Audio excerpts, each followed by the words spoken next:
Ladies and gentlemen, breaking news. We have some insane news coming out of the USA. Forgive me, Australians, forgive me. I promise you we'll get to some Aussie stories.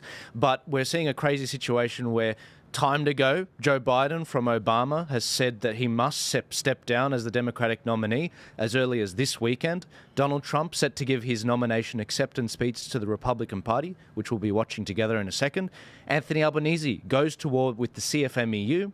The plot thickens as more details come out to the surface of what Donald Trump's would-be assassin, his background. The Switzerland is having a situation where they're rolling out high-tech $20 suicide pods. Insane. The head of the Secret Service remains completely unrepentant after the monumental security failure they've had. Who was shorting Truth Social stocks the day before the Trump shooting? Trump selects DJ Vance as his new vice presidential running mate. Who is he? Joe Biden comes down with COVID. Is his resignation imminent? Kevin Rudd, as ambassador, finally comes to terms with having to work with Trump. How close do we just come to a war with Iran?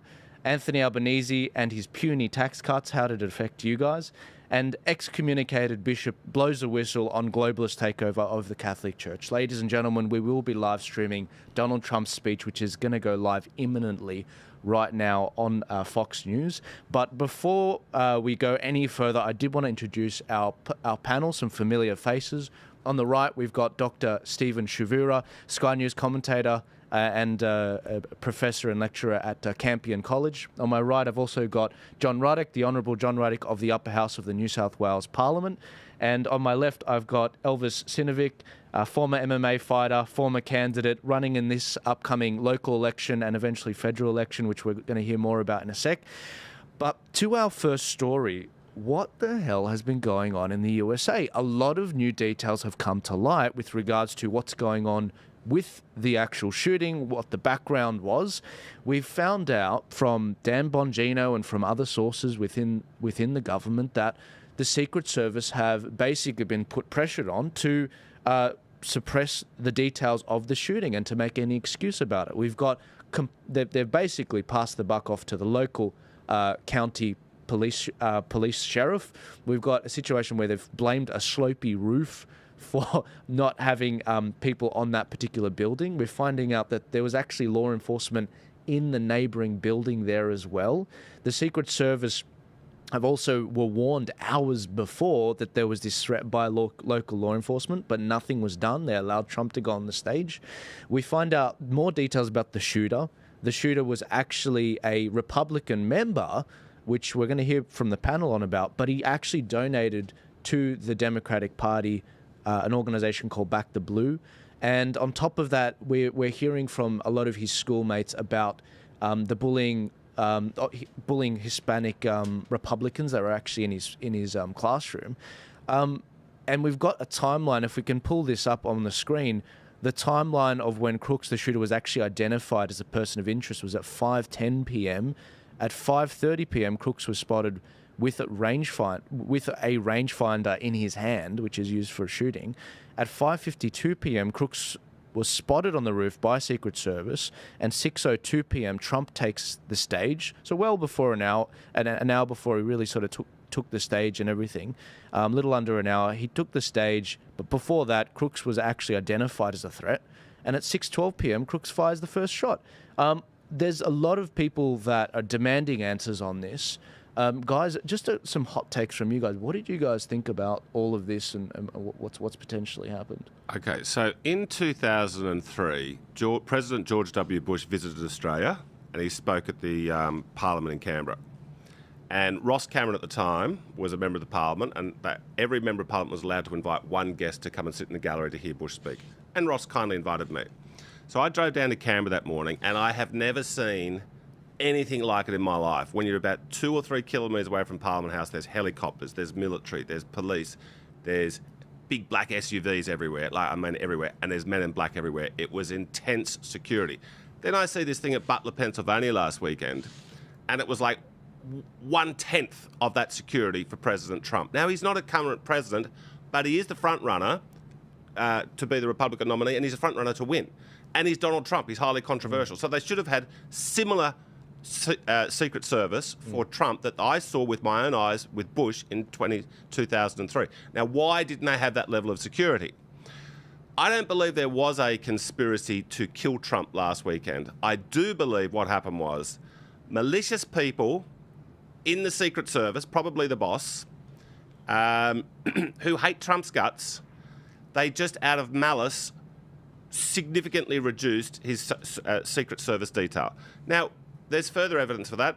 Look at the malice they had towards Robert Kennedy. The two most famous assassinations in history are his father and his uncle, who got wiped out with an assassination.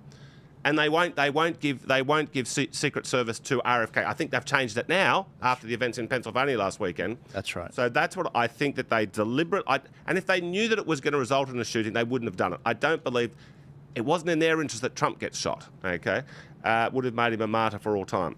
So that's what I think is behind this. It was extremely unprofessional what happened last weekend. It should not have happened. I don't blame the Secret Service on the ground, but there just simply wasn't enough of them. Look, I kind of I don't fully agree. I think there's potentially malice involved and or a gross incompetence. Either way, it's not good. I mean, there are a few other things that happened. Nikki Haley apparently wasn't going to be attending the Republican National Convention, and then I think about an hour before it was announced that she would be attending the conference all of a sudden. So I think that was interesting.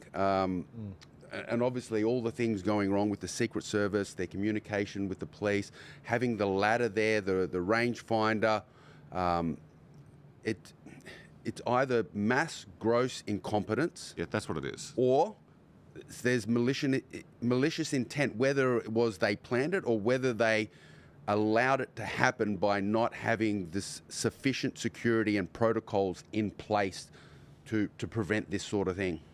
Yeah, Stephen. Well, I mean, I probably agree with John, but I don't think it's not a question of whether it was malicious or whether it was planned or whether it was just incompetence. It was both, and we need to draw a distinction between Trump's assassination being something that was intended and Trump's assassination being something that was planned. I think with the evidence that we've got, we can definitely say that it was intended, but we can't quite yet say that it was planned. Now, what do I mean when I say it was intended? We all know that some time back, Biden had a law passed that reduced the number of Secret Service officers that Trump would be able to use.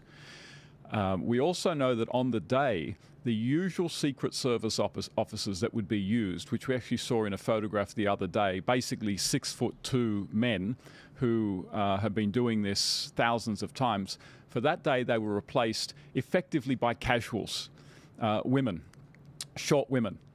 Now, what I suspect is that these kinds of changes that took place were with the ultimate intention that it would be much easier at some point for Trump to be assassinated. So I think that this was intended, but I don't quite know that the evidence is there yet that it was planned. So it was a combination of both malice and also gross incompetence. Let's keep going through what we know, because as you know, guys, this is quite a developing story. Every hour we find new information out. So going to some of these slides here, this is just to put in perspective, you know, how close it actually was. This isn't exactly from the actual shooter, but you can see how the angle of Trump's head highly made a difference to being shot through the ear versus straight through the head. There's a couple of AI videos which they've used to reenact that situation, and it is scarily crazy just how close it got. I'm going to bring them up. I've got, if you want to follow all the clips I'm finding, guys, they're on X. As usual, Elvis, the internet is undefeated. I had to cut about 20 slides of memes out of this presentation because we wouldn't get through any of this. But here's the Donald Trump coming out and the a photo from when they killed Osama bin Laden in there with the raid. just looking at and just like, he's still alive. How is he still alive? Basically insinuating that they called the hit on him. Now, as if you haven't noticed, John Ruddick with the patch on his ear, this is where it comes from. People in the Democratic Convention are standing in solidarity with Trump. Many have written "fight, fight, fight" on their right ear with a patch because Donald Trump their leader's sort of been wounded per se. And I'm assuming that's exactly why you rocked up today, John. You didn't. No, I don't have a story. No, solidarity with Donald Trump today, and okay, good. I stand with all political leaders who have been unfairly shot at. That's very good. Right. Very good. But yeah, guys, look, there's the developing story that's been coming out is Biden saying he'll quit the race if doctors basically tell him to, and that's exactly what we've seen. Now, with regards to the shooter, I did mention a few facts about him. I have seen this photo floating around. It's not confirmed that he's trans. It's not confirmed that this is actually him yet. We're still waiting on actually whether this is a legitimate image, but I'm aware of many of you guys sending this around to me. This is the voter registration of him to be a Republican. John, what were your thoughts on this? Okay, I'm speculating. Sure. It seems odd. I'd like to know. Hey, can we see the date he actually became a Republican? Can we see the date? That's what I've been trying to find. It's right there. The date vote. It's the 11th of the 8th, 2022. Oh, okay. Well, I was assuming that he'd registered as a Republican so he could vote. He hated Trump so much that he could vote in the Pennsylvania primary for Nikki Haley. But the fact that he's done it in 2022, it does add to that diminishes that possibility. Well, no, I mean, they pre-planning, like they know what's going on. They know when the votes are going to happen. They know how it happens every year. And a lot of these parties do jump in early and start planning ahead. Not unlike our election coming up. We've got a federal election supposedly coming up next year, but last year I know a lot of the major parties were already canvassing for candidates and getting things ready, almost a year and a half well before it. So I wouldn't, that still doesn't remove that possibility from it. These organisations might jump on these sort of things to be well and ready, prepared for that sort of situation. I'm with you. I think that's the reason that he registered there. It's interesting because, okay, he might have registered on the 28th of September 2021 to be a 2021. 2021, the registration date. But he did actually bully many of his classmates for voting for Trump candidates, as well. And Hispanic, there was one Hispanic classmate who was saying, but I'm Hispanic, I like Trump. And he's like, well, you should hate Trump, because of what he's doing to your people. Well, that's interesting. So and this is the problem, there's conflicting evidence on this. However, what's not conflicting is the fact that he did donate $15 to back the blue. And, this is he's put his money where his mouth is. And this was in January 20th, 2021. So this is actually before he even registered as a Republican, if that tells you anything. But he did also feature in a BlackRock video as well, which was supposedly showing off some of the good work that supposedly BlackRock's funding. It's funny because we can't really find many videos at all of him online. There's like no social media presence, but we can find him appear in more BlackRock videos than anything. And his father is a behavioural therapist who was shocked by all of this. And I do believe his mum's in a similar field, which I don't know, Stephen, if you have any feelings on behavioural therapists. I don't see one, so I don't know. No, I have no feelings whatsoever. No worries. Yep. I suppose I need to see a behavioural therapist about that. You don't have to throw them under the bus. Look, the other thing I will bring up, which I definitely want to hear you guys take on this. And again, sorry for this. Is a very free-flowing, guys, and we've got a lot of different information coming in, and it's hard to verify a lot of it. But one thing we do know is that Austin Private Wealth, it was supposedly they tried shorting 12 million shares of Trump's Truth Social via a put option filed on the 12th of July. And this is unclear whether this has actually happened. Supposedly they put this in on the 30th of June, and it was actually an error by a third party that put it through. And supposedly they made a public statement saying, look, that we actually made an error and this and that, and you can't just withdraw a short if you've actually made it. It does sound like there was an error there, but it just, why are the errors all in one direction? I just want to jump back on a point, just very quickly. That organisation that he donated to, I believe, is one of the organisations that pushed for Democrats to register as Republicans, and the fact that it was done prior to him registering, it kind of also goes along with that theory as well. I do believe that was a Black Lives Matter organisation, he was 17 when he did it. He made a $15 donation to Act Blue, a political action committee that raises money for left-leaning and democratic politicians. Now, you've got to remember that to register as a Republican is free. Anyone can do it. So you've got to ask yourself, which of these actions would more likely represent sort of the true nature of this guy, the one that's just free to do, or the one that actually cost him some money? And it seems to me that the one that actually cost him some money would be the one that would probably be more reflective of where his views were. Yeah, that makes sense. Yeah. So guys, it's a developing story on that. It sounds like that particular shorting of the stock was actually unexplained, but I was reminded of the fact that when 9/11 happened, the United Airlines also had a mysterious shorting of their stock right before 9/11 attack actually happened, and there was no answer provided, decades after. So a lot of Democrats have been coming out and making the point, this is terrible, violence is never the answer. Obama, Biden, everyone on the news talking about it. But look at this, guys. Democrats look to strip Secret Service protection from Trump if he's convicted. This is on the 20th of April. Yeah. This is who we're dealing with here. Yeah. Another story. And this person commented, that's one hell of a community to know.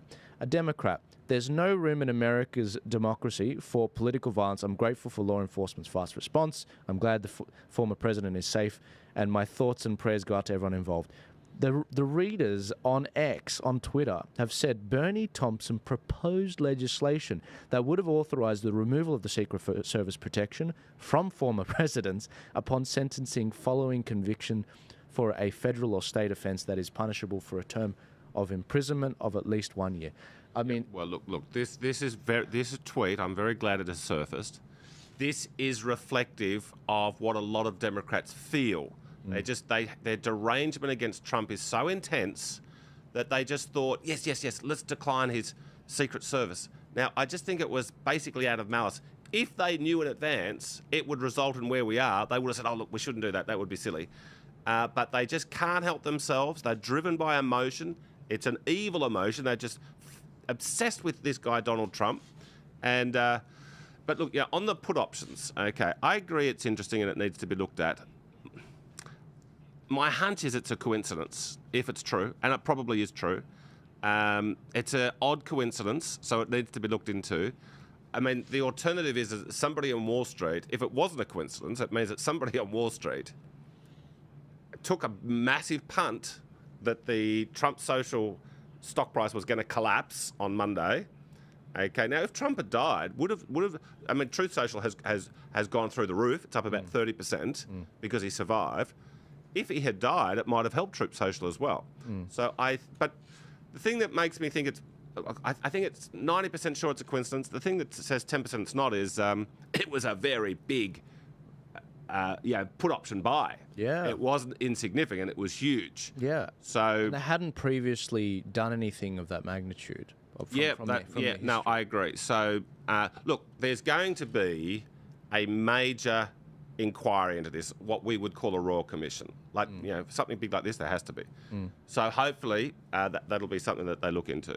And that actually just creates more of a, I mean, I don't want to sound sort of alarmist here, but that does actually create more of a motive for people to do away with Trump, because they know that if he becomes president, one of the first things he's going to do is launch an inquiry into how this assassination managed to actually take place, how this assassination attempt actually managed to take place.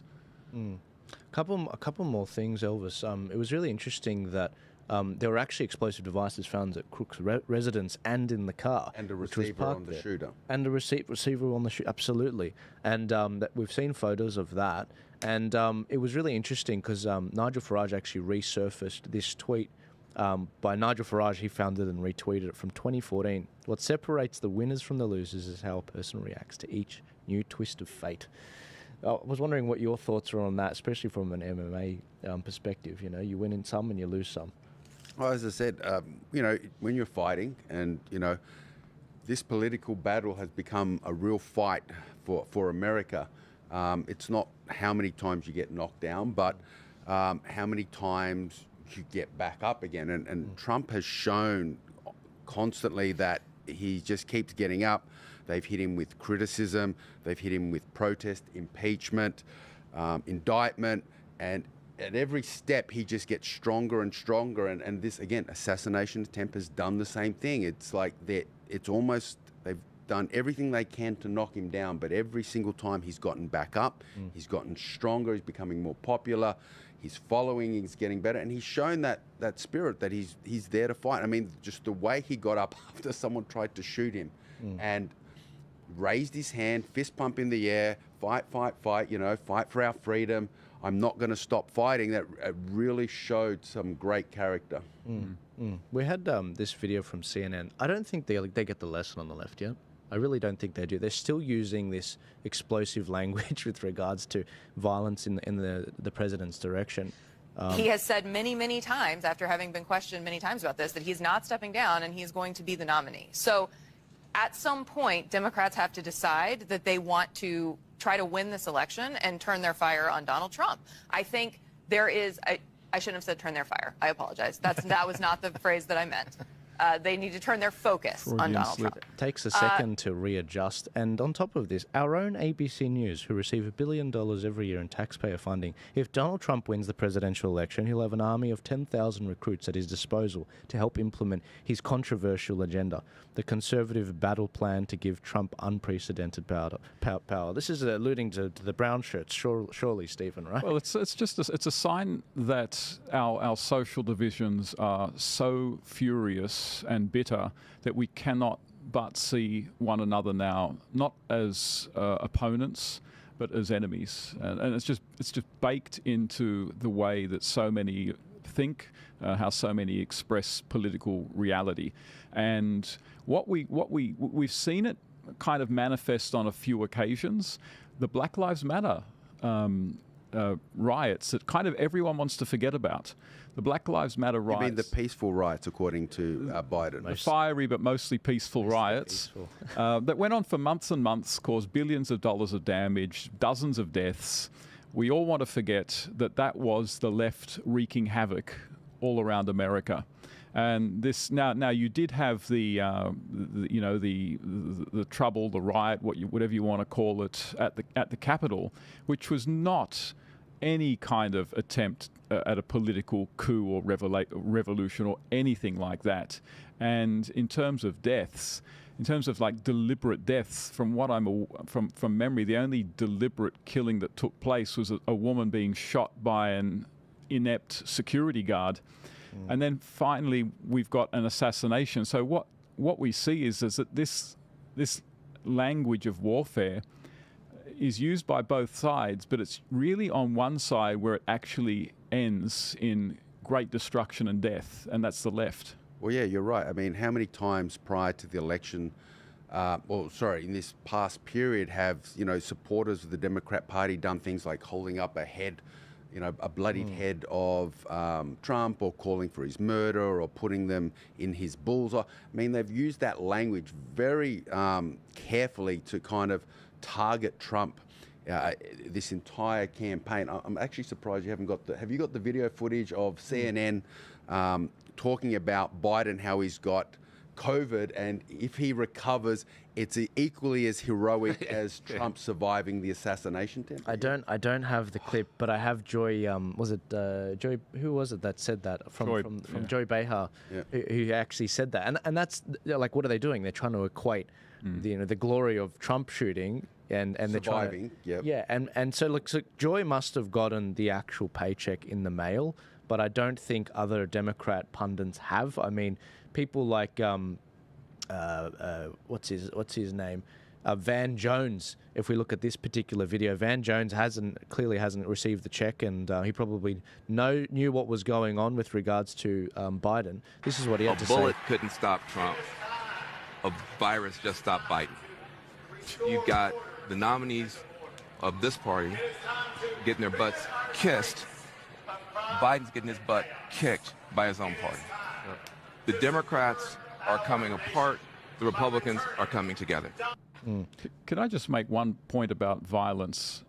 Violence is baked in to the ideologies of the left. It is baked into it, and it goes all the way back to Karl Marx and Friedrich Engels' Communist Manifesto. The whole idea behind that Communist Manifesto was to encourage the working class to rise up. And the last couple of sentences of the manifesto are something like this, like, we communists disdain to conceal what our plans are. We openly say that the only way that we can achieve our goals is through the forcible overthrow of the existing means of production. The forcible overthrow, it's violence. And that is just baked into the left. So it's hardly surprising that the left is far more prone to engage in violence than conservatives nowadays. Not even when they lose, when they win. Even after the recent French elections, when the left and the socialists got power, how did the left celebrate in France? By ripping the place up, by destroying the place. But it's the media that portrays the right as the violent side of the political sphere. It's crazy. You see, like, as you mentioned, it's in as part of their culture. But the media doesn't show that, doesn't portray that. They try and portray it as, you know, a person's right, whereas no, the right side, the conservative side, they're the violent side, they're the dangerous side. That's why, you know, we have to disarm them and take away their rights to protect themselves. And they just don't understand the difference between protection and forcing violence. Yeah, funny you should say that, John. I was going to throw it to you, John, in a sec. We've got this video that's just actually resurfaced, which is the list of the United States presidents assassinated and the attempts that were actually done on them. And it goes through all of them. Turn the music off. Always done by Democrats. Andrew Jackson, 1835, survived. Abraham Lincoln, 1865, not survived, Republican. Garfield, 1881, not survived. William McKinley, 1901, not survived. Shot by a communist. Theodore Roosevelt, 1912, survived, Republican. John F. Kennedy, 63, not survived, obviously. Shot by a communist. Ronald Reagan, 1981, survived. And Donald Trump, 24, survived. There's actually about another 10. Another 10. Yeah, if you go to Wikipedia, they've got a whole page. You're joking. Gerald Ford was shot at twice in 1975. I didn't even know that till the last week. You're joking. Yeah. That's insane. It's like this is baked into the American, psyche and what they do. And well, look, the truth is, no one's taken a shot at the president since 1981. So the secret, I think, a part of last weekend, that's 42 years. I think that there was a feeling where, it had been so long that their guard was down. To some extent. They were thinking, look, these Trump rallies are always fun and friendly, happy atmosphere. So I think, now for the next 10 years, they'll be on mega alert. Yeah. And this is one of the reasons why the security was so lax on the day that JFK died, because it had been 40 years since, you just mentioned him, Theodore Roosevelt was shot at. So given long space of time, people just sort of put that. The Secret Service would have just been doing their job, saying, we've done this a million times, nothing ever happens. And then when something happens, it's a big shock. So supposedly, sorry, just some facts. Supposedly, what's her name, Jill Biden, she was actually in a nearby area, and she was actually draining a lot of the Secret Service. Well, yeah, they tried to claim it didn't affect the Secret Service at all, but naturally they're splitting their force. But on your point, John, yes, I understand your point about being lax. There hadn't been a legitimate assassination attempt in that time. But once they saw something, it should have changed on the spot. Like, I understand, you're relaxed, you're not expecting something, but as soon as something untoward starts happening, wheels should be going into motion, and they didn't. They really didn't. And then that's... Well, the Secret Service... And that lax really doesn't explain that. Well, except for the DEI hires, which is appalling, I thought the Secret Service did a pretty good job on the moment. Within about 2 seconds after the shot, someone said, Trump, they said, down, down. Trump goes down, they jump on top of him. I thought the guys in the immediate presence did a pretty good job, except for the DEI hire. I agree on that point, but those shots should never have got off. Let's be honest. Of course. It's appalling. A lunatic had been lurking around for an hour. He was on their radar, and he gets within 150 yards of Trump. It's just unbelievable. Let's point out that the shooter that, the Secret Service that shot the shooter was on a slope roof shooting towards another slope roof. So it is possible. This is the thing. I mean, an actual conspiracy is not implausible. There's a difference between something being plausible and something being very probable or obviously the case. And right now, I'm at sort of this was something that a lot of people wanted to happen, and the conditions were set in place so that eventually it would make it quite likely that it would happen. But you can't rule out an actual conspiracy given what we know was taking place in the hour leading up to that event. You take a very confident person to say, there's no possible conspiracy at all. And then we should also differentiate between asking questions and a conspiracy. Asking questions should never be considered a conspiracy. If there is anything that kind of makes you think that this could be plausible, it shouldn't be a conspiracy. It should be legitimate questions, and they should be allowed to ask, and they should be looked into. Yeah, look, I mean, I have no problem with the word. The word conspiracy has a bad rap. You know, the conspiracies happen all through history. When you study ancient history, you have to study the Catiline conspiracy, an attempt to overthrow the Roman Empire, or overthrow the Republic. The Republic at the time. So, I mean, what we don't want to fall into a sort of groundless or very far-fetched conspiracy theories. But conspiracy, like, you'd be a fool to deny that conspiracies don't happen on a regular basis. But again, this is part of the left using terminology to lump together what we call theories and actual conspiracies and questioning into one group so they can dismiss it.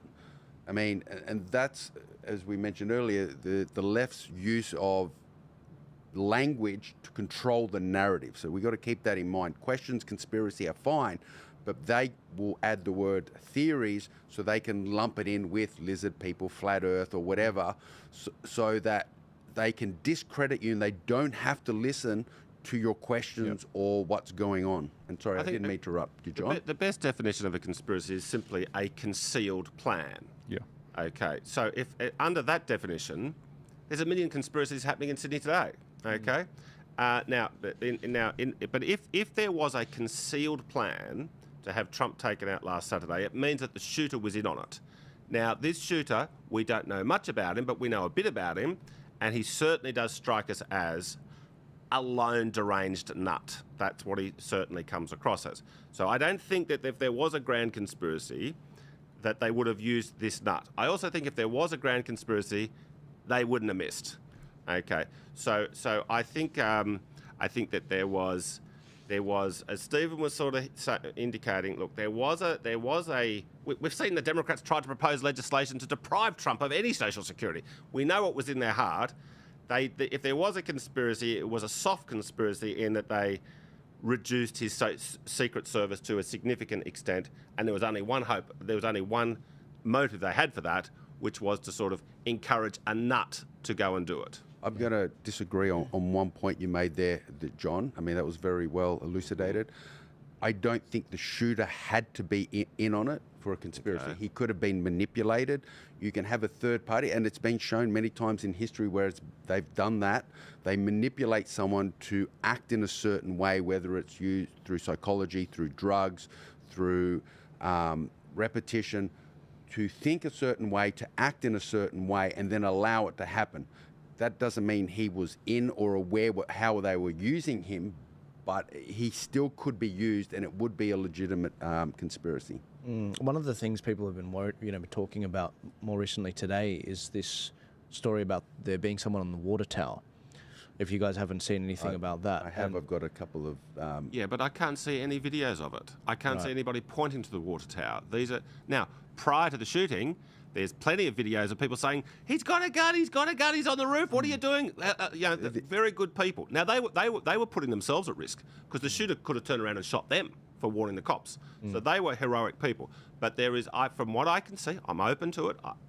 This thing about the water tower, it sounds like the grassy knoll to me.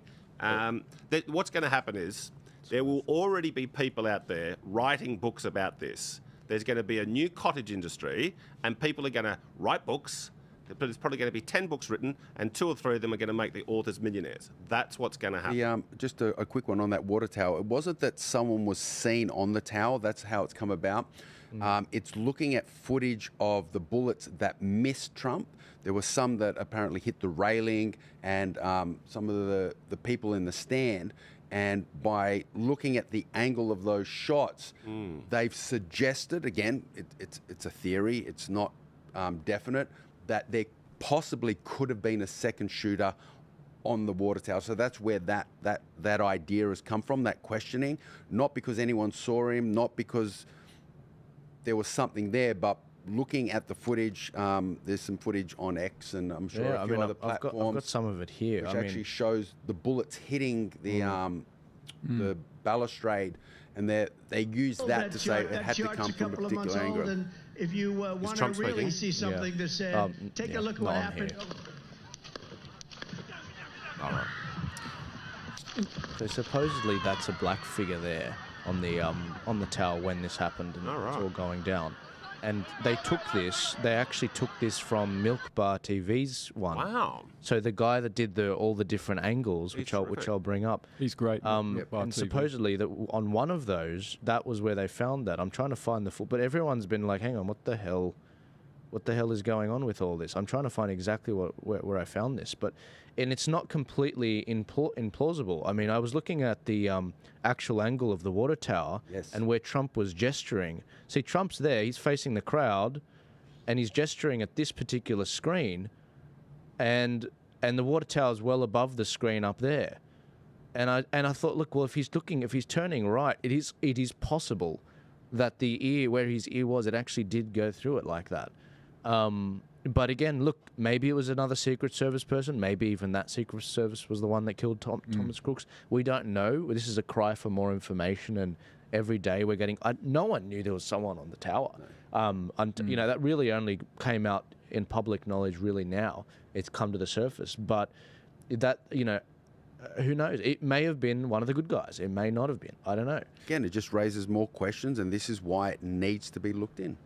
In terms of Crooks' motives, it's hard to believe that if the media didn't have some strong evidence that he was doing this from a right-wing motive, that they wouldn't have come out and said that very, very strongly with plenty of evidence right from the beginning. That is, you know, if there was good reason to think he was obviously doing it from a right-wing motive, the media would have been all over that straight away. The fact that they just haven't really offered that much on that particular issue suggests to me that there isn't that much or any evidence that he was doing this from a right-wing motive, and all the good evidence that we have suggests he was doing it from a left-wing motive, and so the media don't want to talk about it. Yeah, look, guys, we can speculate till the cows come home. I think in a week we're going to have a lot more information about the shooting and what happened with all this. The Secret Service, this whole cover-up, supposedly Biden's administration have actually pressured the head of Secret Service to be like, shut this down, suppress this, which is why many of these people, many of them are going to Dan Bongino, who used to be in the Secret Service, and he is really annoyed with some of these people saying, why don't you go on record? Why don't you put your name on the line? This is worth it. I mean, everyone in Congress wants the Secret Service to be secure because they all think they're going to be the president one day. The idea that they're not going to work to actually get some improvements and their version of a royal commission into this, an inquiry, is asinine. But more interestingly, what do the Democrats have to gain from all of this? And before I go on, guys, for all of you listening on Instagram that are a little bit frustrated because it's only portrait, come over to X. There's hundreds of us watching live right now. Over 200 last I checked. Go on to X. Go right now. Go to Twitter. Click the link in my bio. Go over there. You're being censored on these other pages. And last time I did a live stream, we reached 2,000 people on my only 5,000 follower Twitter account. So go onto X. We're not being censored there. Retweet it if you're listening on Twitter. Now, to the breaking news that I started the show with before, guys. Joe Biden, the story has come out that he could resign as soon as this weekend. This isn't from Joel Jammal. This is actually from Newsmax, and this is exactly what was actually said on Newsmax, where Carl, according to multiple Democratic sources, this is happening all of a sudden. Everyone said it would happen gradually and then all at once, and that's what's happening. According to my sources, President Biden has agreed to step down as the Democratic nominee. Oh, man. It will happen as early as this weekend. A speech has been drafted for him. He will continue on as president, is his intention. He also will not, I'm told, endorse Vice President Harris as his successor. They're hoping that he will endorse an open process in which the convention will be open to Vice President Harris and a few other candidates in Chicago to pick the Democratic nominee for president. The belief is that Vice President Harris is already looking at potential running mates to go to Chicago with a full ticket, including one possibility, Andy Beshear, the governor of Kentucky, and perhaps the governor of Pennsylvania, Governor Shapiro. Other possible candidates who are being talked about include Gavin Newsom, the governor of California, perhaps Gretchen Whitmer, and again, the vice president running. On the first ballot, the regular delegates would be allowed to vote under this agreement that's being talked about amongst the president and high-level Democratic officials. The regular delegates would vote on the first ballot. If there is no winner on the first ballot, the so-called super delegates would be allowed to vote on the subsequent ballot. This decision was reached, I'm told, all of a sudden because of the high-level pressure from Nancy Pelosi, Barack Obama, and others, and as well as the decision of many of President Biden's top aides that there was no path forward for him, that he would not be able to win this election, win the general election. And therefore, he's stepping in. John, can you explain your not only your take, but this whole superdelegates thing, which I think the audience would appreciate? So that clip we just saw was on Newsmax. Newsmax is to the right of Fox News in America. Now, why would they have this big breaking news? Well, I'll tell you why. The speaker was Mark Halperin. Mark Halperin used to be a really big deal at the Washington Post, which is very much part of the liberal establishment. And he got Me Too'd out of the Washington Post, so he's ended up on Newsmax. So the point of that story is to say, what he says is, I think we can probably bank it. It's probably factual. That means Biden's gone this weekend. Now, he might have a change of mind because, Joe and Hunter and Jill might change their mind. But it's looking... Look, when I went to bed last night, to put the favourite to be to put $1 on Joe Biden to be the Democratic nominee paid about $1.35. I wake up this morning, $1 on Joe Biden to be the Democratic nominee now pays $8. So that basically tells you it's over and out for Joe Biden. Now, Joel asked about what the superdelegates are. So in about a month, 3 weeks, we have the Democratic National Convention. Yeah, 19th to the 22nd of August, which we'll be covering.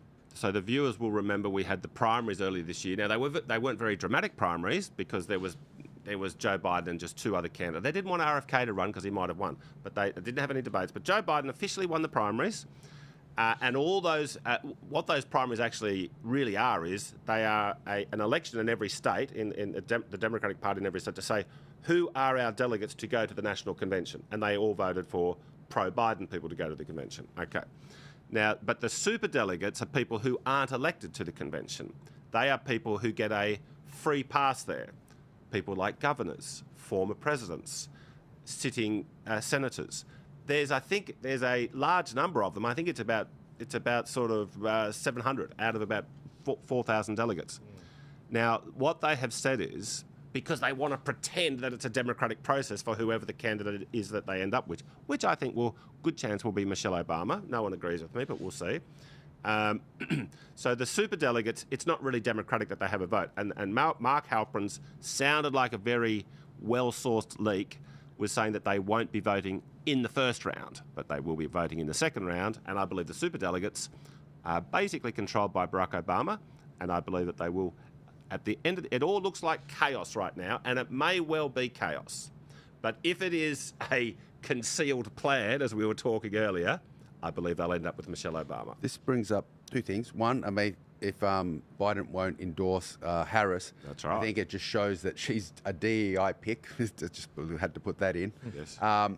The question I had, which hopefully you're familiar with, is they mentioned that they have a ballot. So does that mean they can only vote for the candidates on the ballot? So would that mean we would know in advance who's on the ballot? Because I'm with you. I think Michelle is probably their best option moving forward. But does she have to be on a ballot? And if she's on that ballot, would we know about it?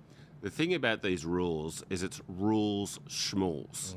They can rewrite the rules. They can do whatever they want. Okay, they have a meeting. There's sort of a meeting going on informally at the moment. They have a rules committee meeting just before the actual convention, and the powers that be, which is the Obamas and David Axelrod, and the Clintons and the Obamas are best buddies these days. They will organise that. If they do have a preferred candidate and a preferred outcome, they will organise the rules so that if Michelle wants to run, she may run. Now, if Michelle doesn't run, I think she'll run in 2028.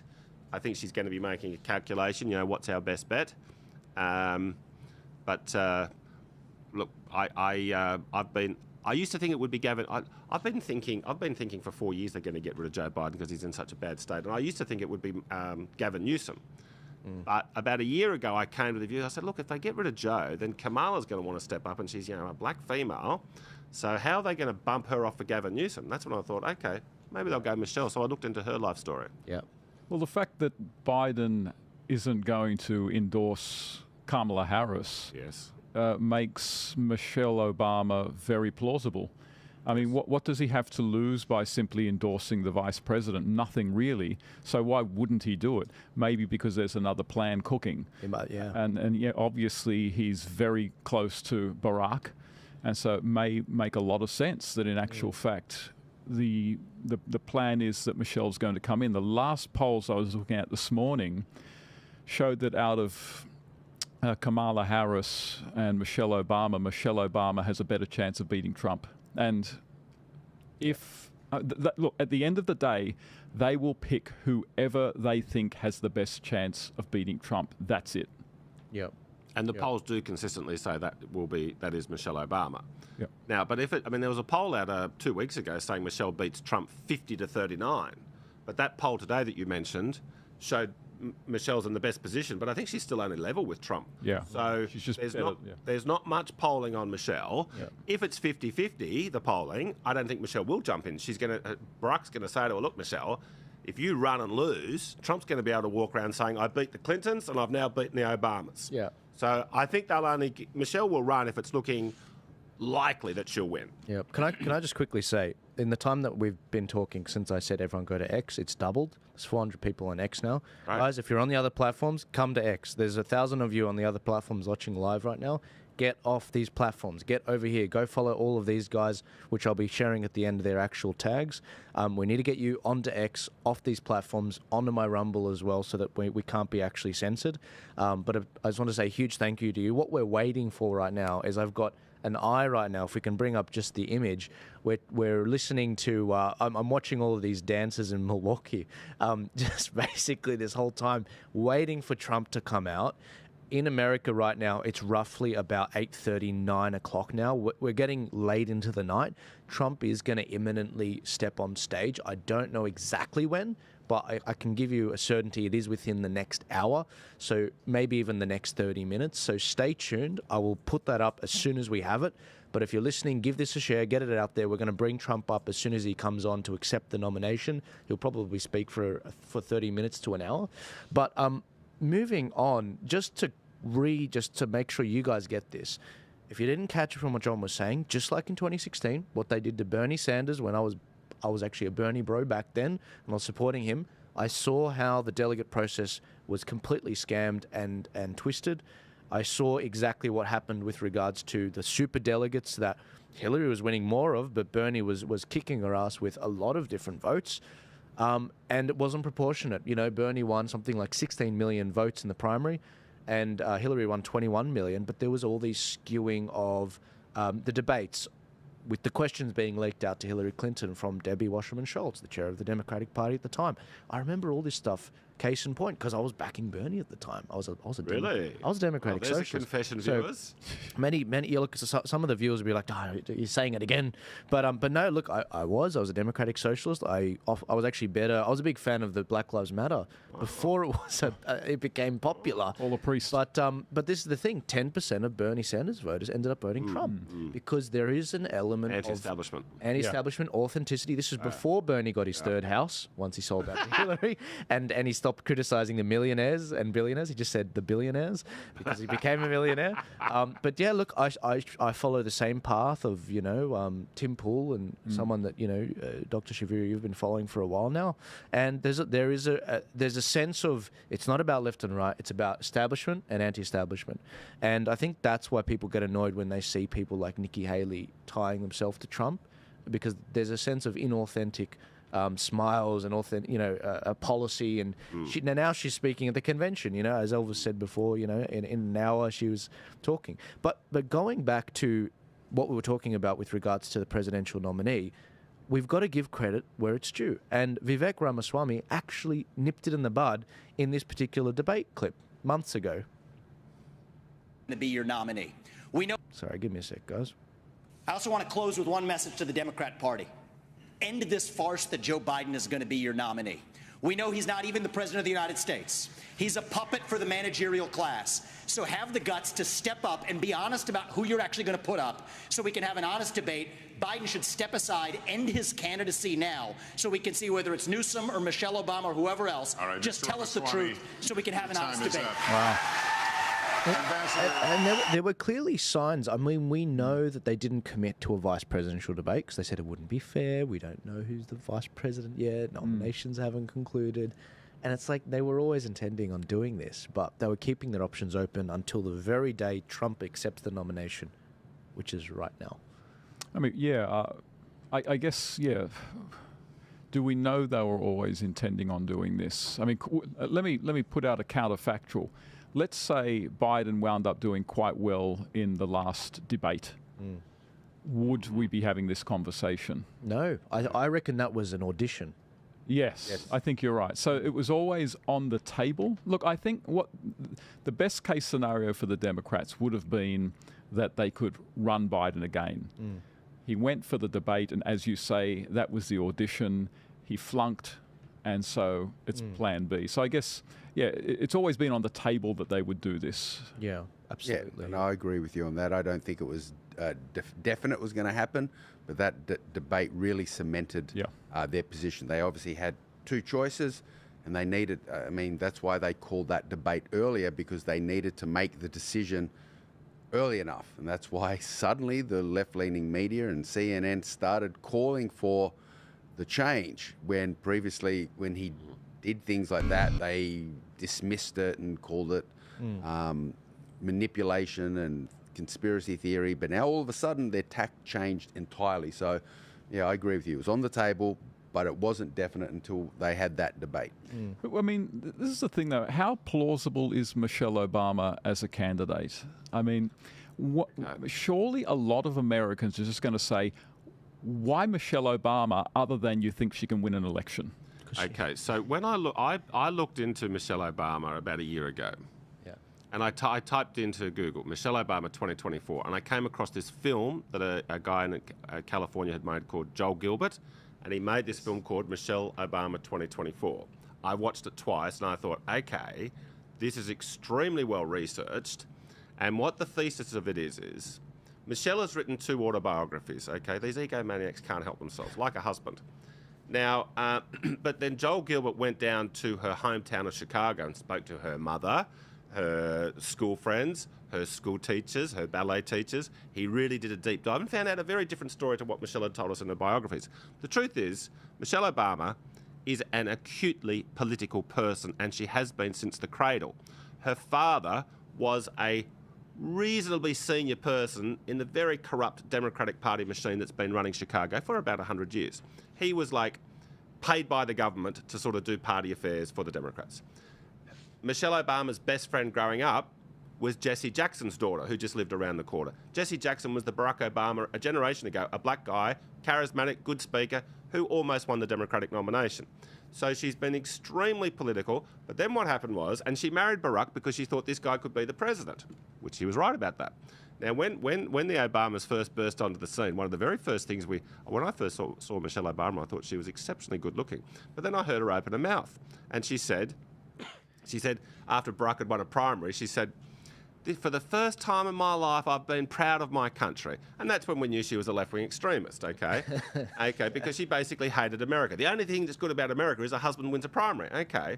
So we knew that she was very hard left. Now, then after that, the Obama team said to Michelle, hey, Michelle, shut your mouth, don't talk about politics. Let's pretend all you care about in life is you want to be a great mum and a great wife. And that's the perception that is now out there. However, if you see what she does, do you know what her full-time job has been for the last 2 years? George Soros gave her about $30 million to be the head of this organisation that walks around the ghetto and poor places and gets people who are likely to vote Democrat, gets them to register to vote. That's the most partisan thing you can do in America, and that's what Michelle Obama's been doing. So let's see how it unfolds in the next few days. Yeah. So that's the thing. It kind of reminds me of, this is going to be, you're going to think I'm drawing a long bow, but the voice referendum, where opinion in favour of the voice was quite high before people actually knew anything about it. Yes. The vibe. Exactly. And so you might find something very close to that again, that no one, as John said, no one knows anything about Michelle Obama, other than that she's a good mother and a good wife. And that's wonderful stuff.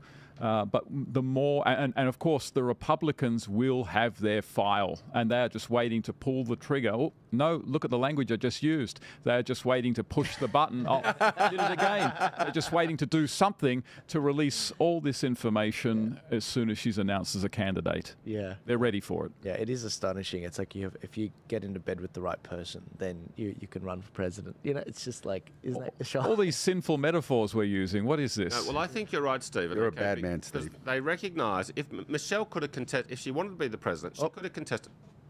Sorry, guys. I think President Trump is walking out now. This might be a false alarm. I am just watching. Let's watch the lead up. Oh, here we go. Oh, it's good that it's live music and not audio, because it might get me nuked in some place. Okay, he is getting on stage. Ladies and gentlemen, reshare it. This is the time you've been waiting for. We've been filling up until this point. I knew they were late, which is why I started the stream late. So President Trump is officially accepting his nomination. That's my understanding.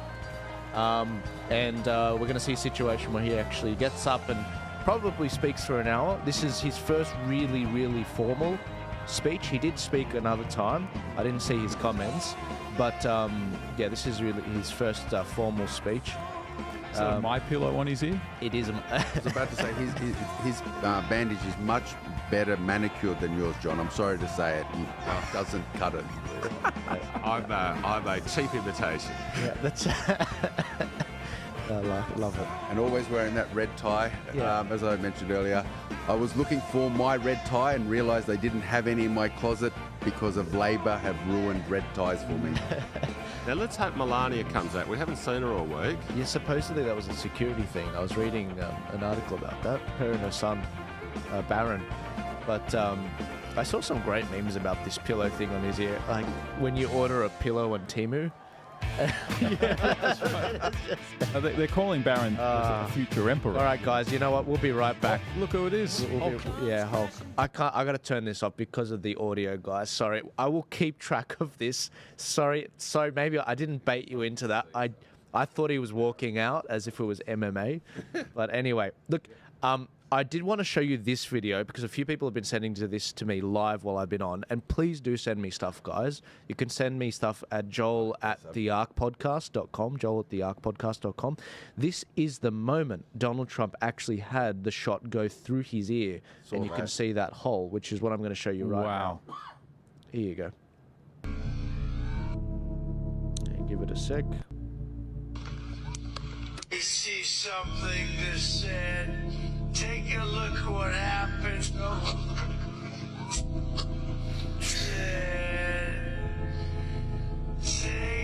a look what happened. Check out there. There it goes. Go for it. Boom. Shocking. For those of you that were saying, it's fake and this and that, there you go. There's another angle. And here's a great meme from Netflix. See, this is the thing. The internet is undefeated. You can't beat it. I got so much of this stuff. I've seen a meme with a lefty wearing a mask from the COVID era saying, "What's the point of a face bandage?" Honestly, I've just got too much. I've got too much stuff on my feed. It's nuts. If you want to see this random stuff, I don't leave comments. I just repost on my Twitter. I'm still getting the hang of it. But yeah, guys, the amount of information that's there is nuts. I did want to go back to I'm filling a little bit more, guys, but some of you haven't heard about this. I did want to go back a step to the diversity, equity, and inclusion topic. Microsoft actually laid off a DEI team, and its lead wrote an internal email blasting how DEI is no longer business critical. On Sunday, I did a live stream and I played a video which actually showed that they are trying to get 30% recruitment of women into the Secret Service. I was shocked when I saw that. I was like, of all the institutions, that is not the one to be messing with. And it was really interesting, wasn't it, that when Biden's been walking around, he never has women in his Secret Service team. It's always tall, white men. Well, yeah, because reality hits hard. And we saw that just the other day. One of the women who was supposed to protect Trump came up to his neck, if that. The DEI is just a weird kind of groupthink that has taken over the last especially 20 years, and it's grounded in the idea, which is completely false, that there are, particularly when it comes to female appointments, that there are no essential differences between men and women. And if you actually do believe that there are no essential differences between men and women, then there is no good reason why there shouldn't be just as many women in any industry as there are men. And that is kind of what's feeding this. And no one wants to say, sorry, there are essential differences between men and women. Obviously, there are always exceptions to the rule. And as long as people don't have the courage to just say that in boardrooms, then you're always going to have moronic DEI hires. Well, the problem with DEI is it isn't just men and women. Obviously, it's, the color of your skin, your ethnicity. What happened to merit? I mean, honest, when you're hiring someone, it should be about merit. Can you do the job? How well can you do the job? Well, merit is white supremacy now. Literally, they say things like that. I do get that, but then are they saying that white people are just better at everything? I mean, if you're calling merit white supremacy, then you're saying that white people are better at everything. And that's not the case, because there are many other hires that have demonstrated this isn't happening. Like, DEI is just an attempt to manipulate things when it should be about merit, regardless. I mean, that's one of the libertarian policies is we are colorblind. Yeah. Your color, your sex is irrelevant. It's what you bring to the table. But some of the attributes that we would say constitute merit are literally being called white supremacy or whiteness. So efficiency is called whiteness. Punctuality and hard work, they are literally called by critical race theories whiteness. And so there is this sense that the whole idea of hiring people grounded on merit, if you really peer beneath it, say the crazy critical race theorists. All right, Stephen, I need you to weigh in on this. So we were talking about colonialism and how it's all white supremacy and competency is white supremacy. So a while ago, I remember Tim Pool talking about how someone was seriously trying to make the argument that time is colonial and colonial thinking. Yep. Now, I Googled that and my university just came out with something. If you pull this screen up, Rami, the University of Technology, Sydney, which I went to, challenging colonial concepts of time. I haven't read this. So you're getting this. I mean, and the picture as well. That does not help. Okay, hang on. Our understanding of ourselves is woven together with threads of time, concepts deeply entangled with power, culture, and identity. Time is not a neutral concept. Historically, time has acted as a tool of oppression and marginalization. Colonial notions of civilization were linked inescapably to the prudent use of time. So, on one hand, time is an objective measurement derived from observation of pneumonia.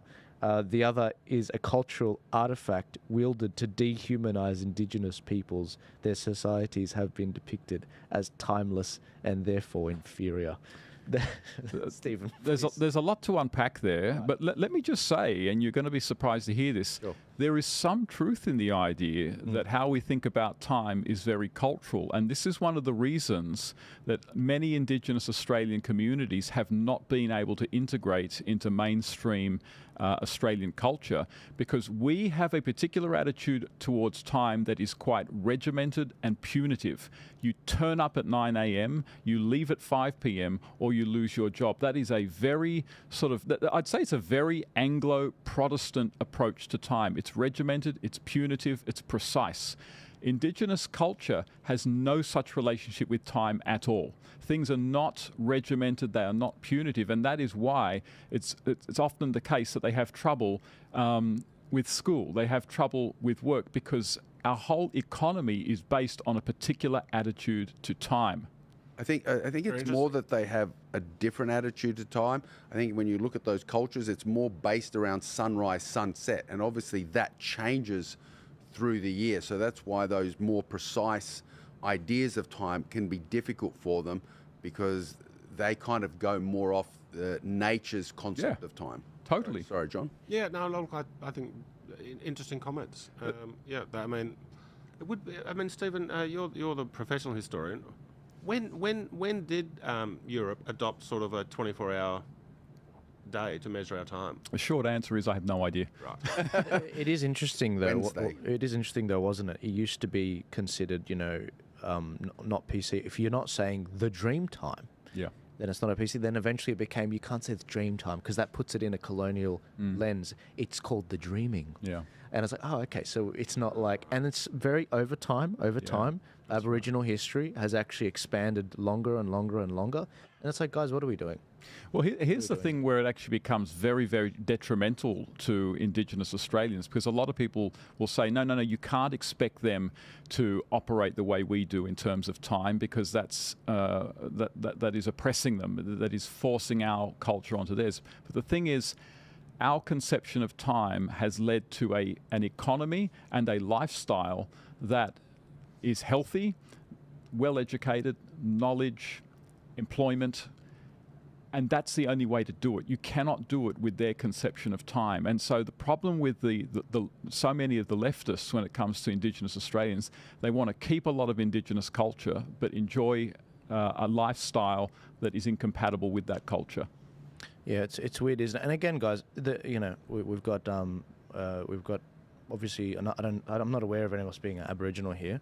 I am actually doing an Aboriginal panel very soon on this particular topic with Alec Dumaji, who we've had before, and a number of others. But it's not that. It's that we've sensed that there's something untoward being done, that the destruction of Western civilization and the things that have made Australia prosper and increase the length of living and quality of life is somehow evil, and that my culture should be therefore not worth anything. That's where I have a problem. And on top of that, those people that feign these actual, they bring up these arguments, it's often not in the spirit of trying to improve the rural Aboriginals. It's actually just to elevate those that are already doing very well for themselves even better, going from the hundreds of thousands of dollars to possibly millions of dollars. That's where I have the problem. And when I see these virtue signaling things that are done, it makes me very upset, because it's like there's a lot of Aboriginal Australians, they are not on the same page, and they live rurally and they don't actually care about whether there's an acknowledgement to country. They just want to be treated with respect and equally. That's literally it. And I think one of the attacks on time as well is to discredit the value of experience and wisdom, because experience and wisdom comes with time. That's the reality. The longer we live, the more experience we have, the more wisdom we gain, which is very different to knowledge. Knowledge is important. We must build knowledge, but even knowledge increases over time, and that collection of knowledge changes due to our wisdom as we grow older, which is created through experience. And that's something that's really corroding the West right now, because how often do you ever hear people talking about wisdom? Now, what university did you last see that had in its motto wisdom? They don't. The word that people use nowadays is smart. And you're quite right. I mean, people can be very smart, very young, but it doesn't make them wise. And what we need is not just people who are smart, who can do the math so they can build bridges, but we need people who are wise. And that is something that we're increasingly lacking in the West. Yeah. And they attach smart to the word education. Like back in the day, a very common term was street smarts. These people who are smart through experience, not through structured learning. Like I still think, obviously, structured learning is important, gaining knowledge is important, but experience, wisdom, street smarts are equally important as well.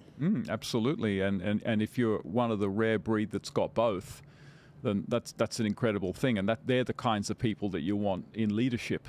Now, and I would also just draw a distinction between institutional book smarts and self-taught book smarts, because some of the greatest sort of Labor leaders in Australian history never finished high school. They were working in mines when they were children, but they educated themselves through reading, and so they had book smarts. They knew their history. They knew some philosophy. They knew a lot of the things that you would learn at university, but they never went to university. And so one of the great myths nowadays, and I shouldn't say this because I make it part of my living off the universities, is that you need a university degree to be educated. First, no university is going to educate anyone. That is something you do over the course of a lifetime. Second, all you need to have is determination and the ability to read, and you can educate yourself to a large degree. I think universities really just create a structured methodology to learning. They do help in that regard. I think because one of the things I learned when I went through university is everything I learned at university, yes, it was very important, useful, it created a lot of knowledge, but my degree really didn't help me once I got into the industry. I had to start learning from scratch. Even though I had a lot of knowledge, I was in the IT industry, had a degree in information technology. I learnt, machine code and programming and all sorts of different things. But when it came to the real life, I got my first job, I had to go back to the start learning again. And, speaking to some of my seniors and employers back in the day, they gave a very simple explanation. A degree just demonstrates that you're willing to learn. That's really the strength of it. Mate, I think you're even being a bit optimistic there, to be honest. I'm not saying back in the day. I think things have evolved and changed now. Yeah. But as you said, you don't have to go to university to be able to learn. I do a lot of, I'm of the belief that when you stop learning, you stop living. So I'm always interested in new things. Whether it's politics, nutrition, training, health. I look at different things. I always want to add knowledge to myself, and again, that develops experience and wisdom and other attributes, which I think are important. Yeah. So we're going to come back to this because I want to ask Stephen, after we hear this speech, exactly what went wrong with the universities, especially free speech. It used to be a place of discussion and free thought, but I'm being told that Donald Trump is going to come up very soon. Currently, the son of Billy Graham, I forgot his name, is actually speaking right now. Definitely not Billy Graham. But yeah, definitely not Billy Graham. Billy Graham's passed, but his son's talking. Franklin. Franklin. But I did want to play some of Hulk Hogan's speech because supposedly everyone was standing up throughout the whole thing. It must have been that good. So I'll just switch over to that right now so that we can actually watch that for you guys. Forgive me, guys. Give me a second. Well, he used to be the governor of Minnesota. I didn't know that. Which is helpful. There you go. All right, let's see what he's got to say. I was always a Rowdy Roddy Piper guy, for the record. If you guys are listening, I love Hulk, though. Give this a share, guys. We're up to over 600 on X. If you're on the other platforms, get over to X, go to Joel Jammal, click the link in my bio, get over to X. There's 630 of us there. I don't know why there's no comment section on X, but I'm going to work to actually get that up for the next one. But come join there, retweet it, and let's get it out there. Donald Trump will be coming on stage soon, but this is... Let me tell you something, brother. All right, I'll try and keep it down. You know something? When I came here tonight, there was so much energy in this room. I felt maybe I was in Madison Square Garden getting ready to win another world title. Or maybe I thought the vibe was so intense, the energy was so crazy, it felt like maybe I was gonna press that no-good stinky giant over my head and slam him through the mat, brother. But what I found out was I was in a room full of real Americans, brother. And at the end of the day, with our leader up there, my hero, that gladiator, we're gonna bring America back together. One real American at a time, brother. Hulkster.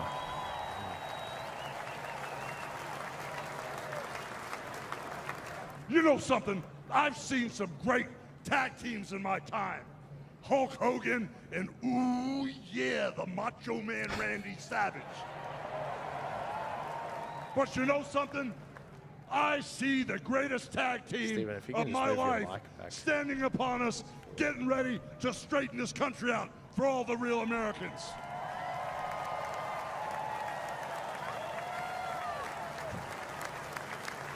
You know, even though you guys are real Americans, you better get ready. Because when Donald J. Trump becomes the President of the United States, all the real Americans are going to be nicknamed Trumpites. Because all the Trumpites are going to be running wild for 4 years. So with the power of Donald J. Trump and all the Trumpites running wild, America is going to get back on track.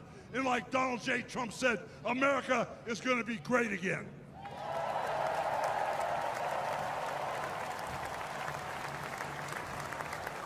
You know, when I look out and I see all the real Americans, I think about how Donald Trump, his family was compromised.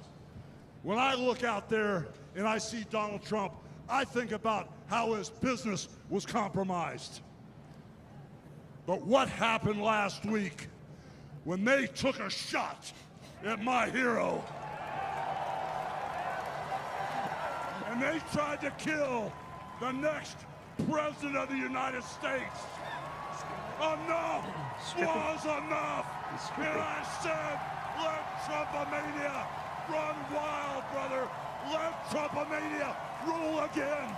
Let Trumpomania make America great again. Elvis, how do you rate his performance so far? Pretty good. Very good. Have you ever done that? No, sadly, I've never ripped the shirt off. We may have to work on that. I'll have to work on it for the next podcast. For the federal election, yeah. We'll start with the local council and then shirt buttons are much easier, I'll give you that. So they make them. They design those shirts, right? Yeah, of course. I'll get you an Ark one. I love it. I won't want to rip it then. You won't want to rip it. Making China. You know something, Trumpites? I didn't come here as Hulk Hogan, but I just had to give you a little taste. You know, my name is Terry Bollea. And as an entertainer, I love you too. And as an entertainer, I tried to stay out of politics. But after everything that's happened to our country over the past 4 years, and everything that happened last weekend, I can no longer stay silent.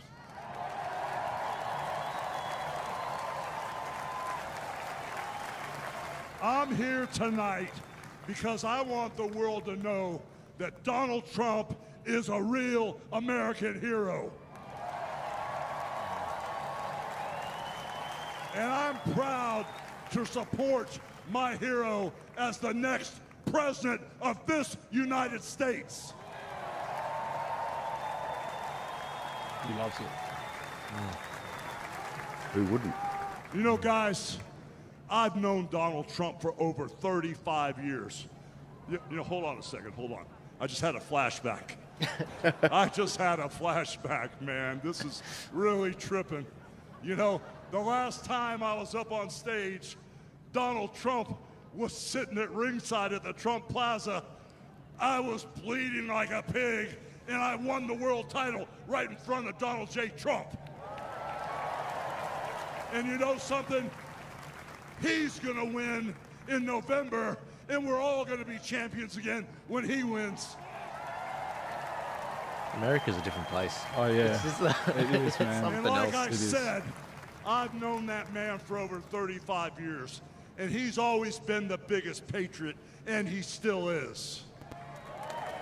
He's always told you exactly what he thought, and he still does, brother. And no matter the odds, he always finds a way to win. And when he's back in our White House, America is going to start winning again.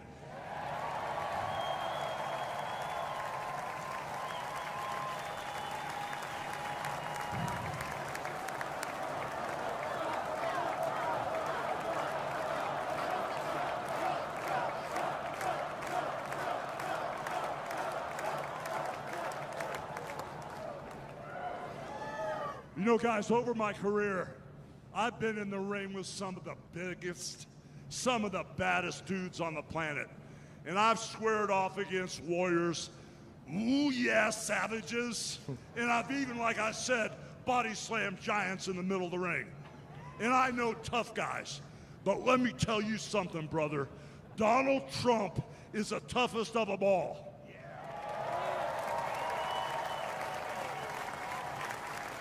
They've thrown everything at Donald Trump.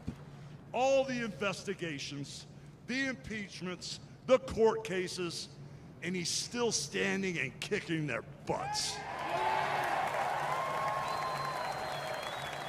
I think he listened to my comments. You know, we never had it better than the Trump years. Back then, we had a thriving economy. We had strong borders. We had safe streets. We had peace and respect around the world. But then we lost it all in a blink of an eye. Crime is out of control. The border is out of control. The price of food and gas and housing is out of control. And the only person who can clean this up is Donald Trump. Same thing we're seeing here. Yeah. You know, guys, I really, really love this country. And I've lived the American dream. And I want my kids, your kids, and all those little teeny Hulkamaniacs out there to live the American dream too.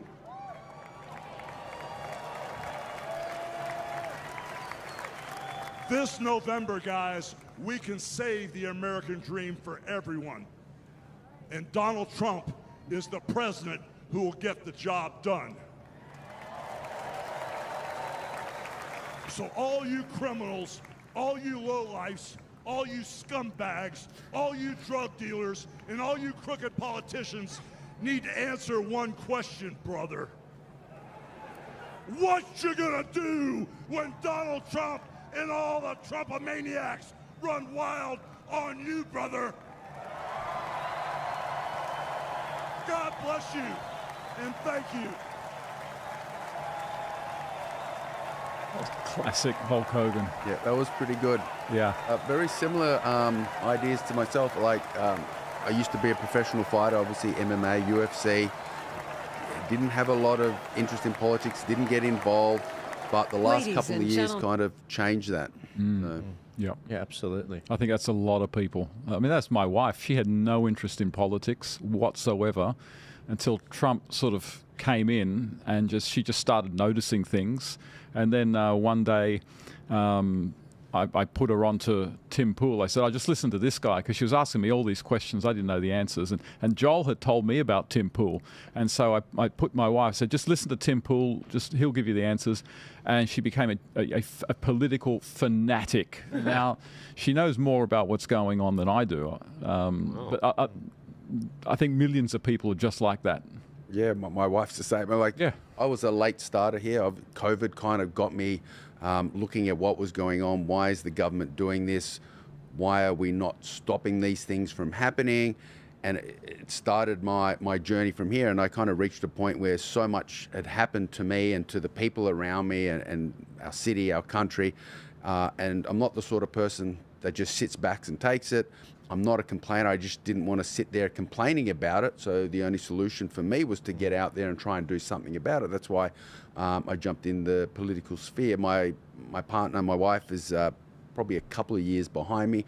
But now, she's the one that actually woke me up Sunday morning and going, oh my God, someone tried to assassinate Trump. I'm half asleep, yeah, okay, sure, no problem.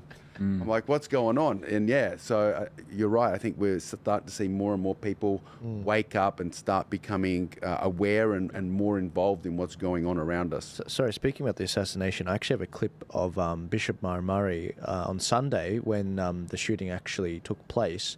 That night, he actually did a message to Donald Trump, and he actually did make the point that, and obviously I'm going to say what he probably was too humble to say. Both of them are of similar ilk. Bishop Murray tries to address more the spiritual element and the cultural element, whereas Donald Trump's taking the more political animal on and fighting the cultural element at the same time. But the bishop actually had some words of encouragement I thought you guys might want to see in case you missed it. in this particular I truly video. love our country and love you all and look forward to... There you go. I want to see Donald Trump. Trump, Mr. Trump. Ooh, that is not the clip. That is not the clip. Don't you love how they do that? They just sort of... what do you remember about... Here it is. Here it is. And my phone starts going off. And one of my parishioners who was in the crowd said... Thank God it was a scratch. But they tried to kill him. I had a feeling that this was going to happen. It wasn't a feeling. It was more so of a, But I probably would have mentioned it, but because of what happened to me as well, it sort of, was left. But I knew. But I knew they will not succeed. I knew they will not succeed. I pray that you remain strong, Mr. President. It's astonishing, and he won't say it. He won't say it, but I'll say it. The bishop would be dead if it wasn't for the intervention of God. And anyone that knows what happened with the actual blade, it was one of those flip blades that open up to your thumb.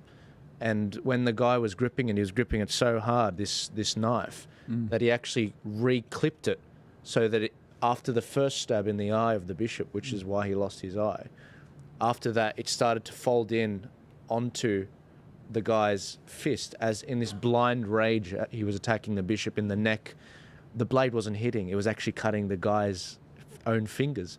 So there was the actual misinformation put out there, especially by some media outlets, saying that the members of the Syrian church had cut his fingers, when actually it was the perpetrator himself that cut it. And you don't hear that clarification. There's no fact check from the Australian Associated Press cowards about any of that. They just come after people like me and those on the show like Natalie Doomer and some of our other guests like Jeff Grimshaw.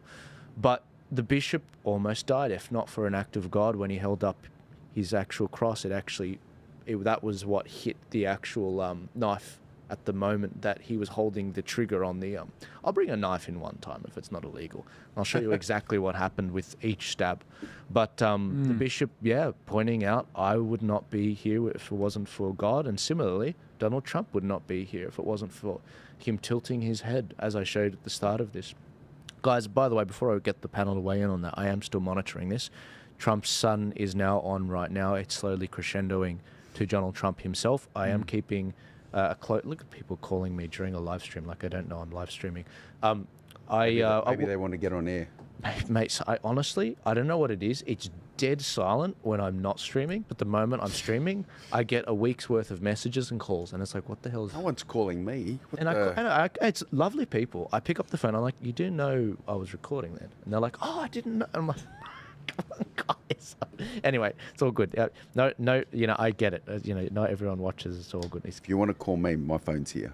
Yeah. So what did you? Anyway, what did you guys have? Did you guys have any thoughts on any of that?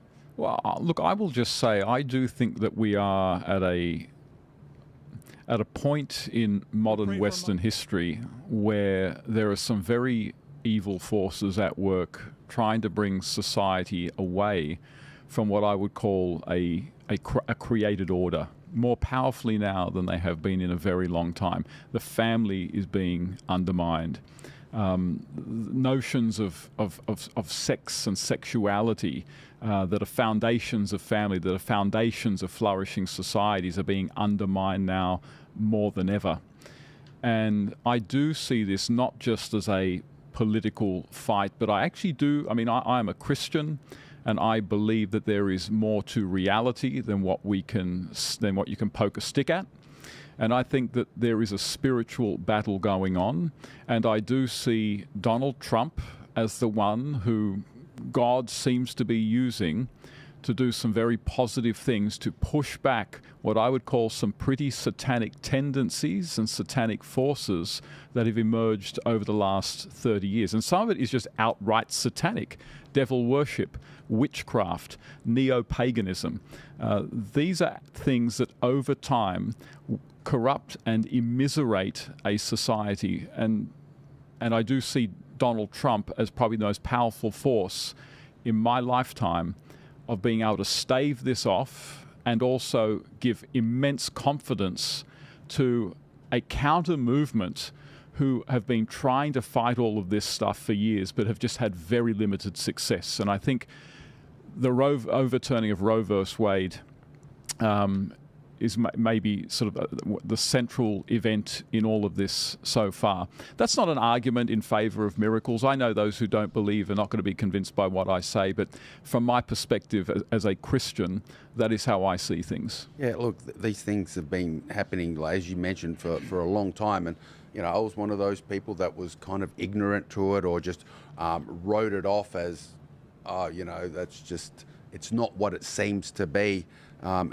And for me, it was the COVID era that really kind of showed me what they were trying to do, the way they, you know, locked us up. I think the lockdowns were a really great example because they locked us into areas, then they tried to separate us from community groups, from churches, from family groups. They tried to isolate us and break us down because that's the way they got most of the people to comply, because if you can separate people from your support base, and the traditional support bases are your family, then your church, then your communities, and then it becomes the wider community. If you can break all that down and separate people, then they become more malleable, they become more susceptible to suggestion and coercion and these sort of things. And then it's highlighted all these other things that have really been happening now. But then when you look at it, look back, you can see that they didn't start here.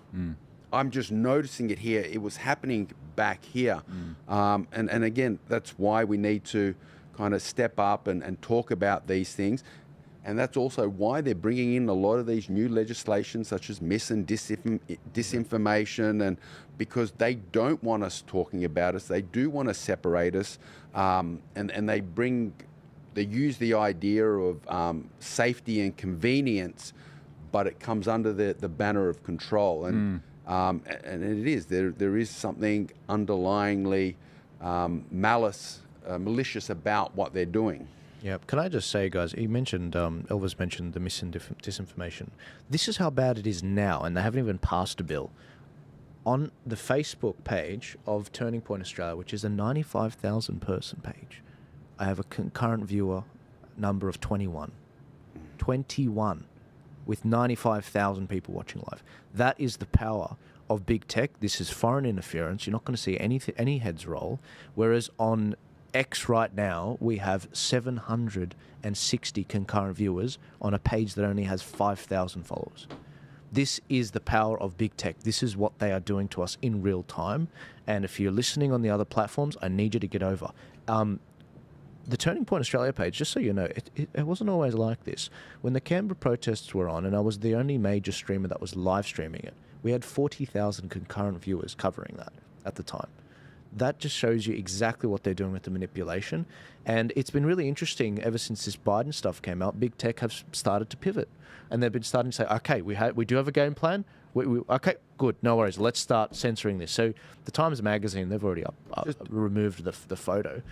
Yeah, sorry. Just on that topic, I actually was sharing a post on Instagram and obviously tagging yourself and that.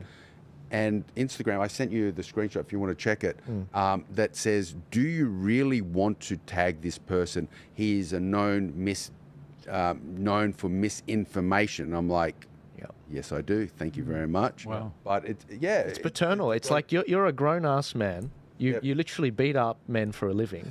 And they're like, oh, you know, just, I don't want you to get hurt, Elvis. I don't want you to get hurt. Joel could really hurt you with misinformation. Well, that's a crazy thing. It's like, why are you deciding whether I want to do this? I've typed in your name. Yeah.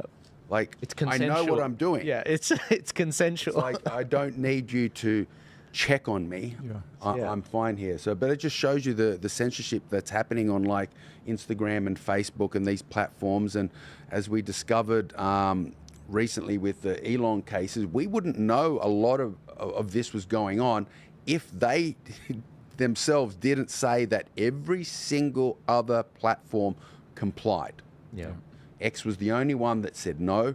I mean, obviously, they still have to comply with certain requirements and regulations, and not every single post it survives. But when it's unreasonable, that they will stand up and they will fight it and they will try and stop it. I mean, there's only so much you can do, but X is the most effective platform for free speech that we can use at the moment. I know in the US they've got Truth Social, but we can't get it here. Yeah. Whereas Rumble's pretty Twitter good. Here, Rumble's fantastic great. for video as Just well. recently, we can get Truth.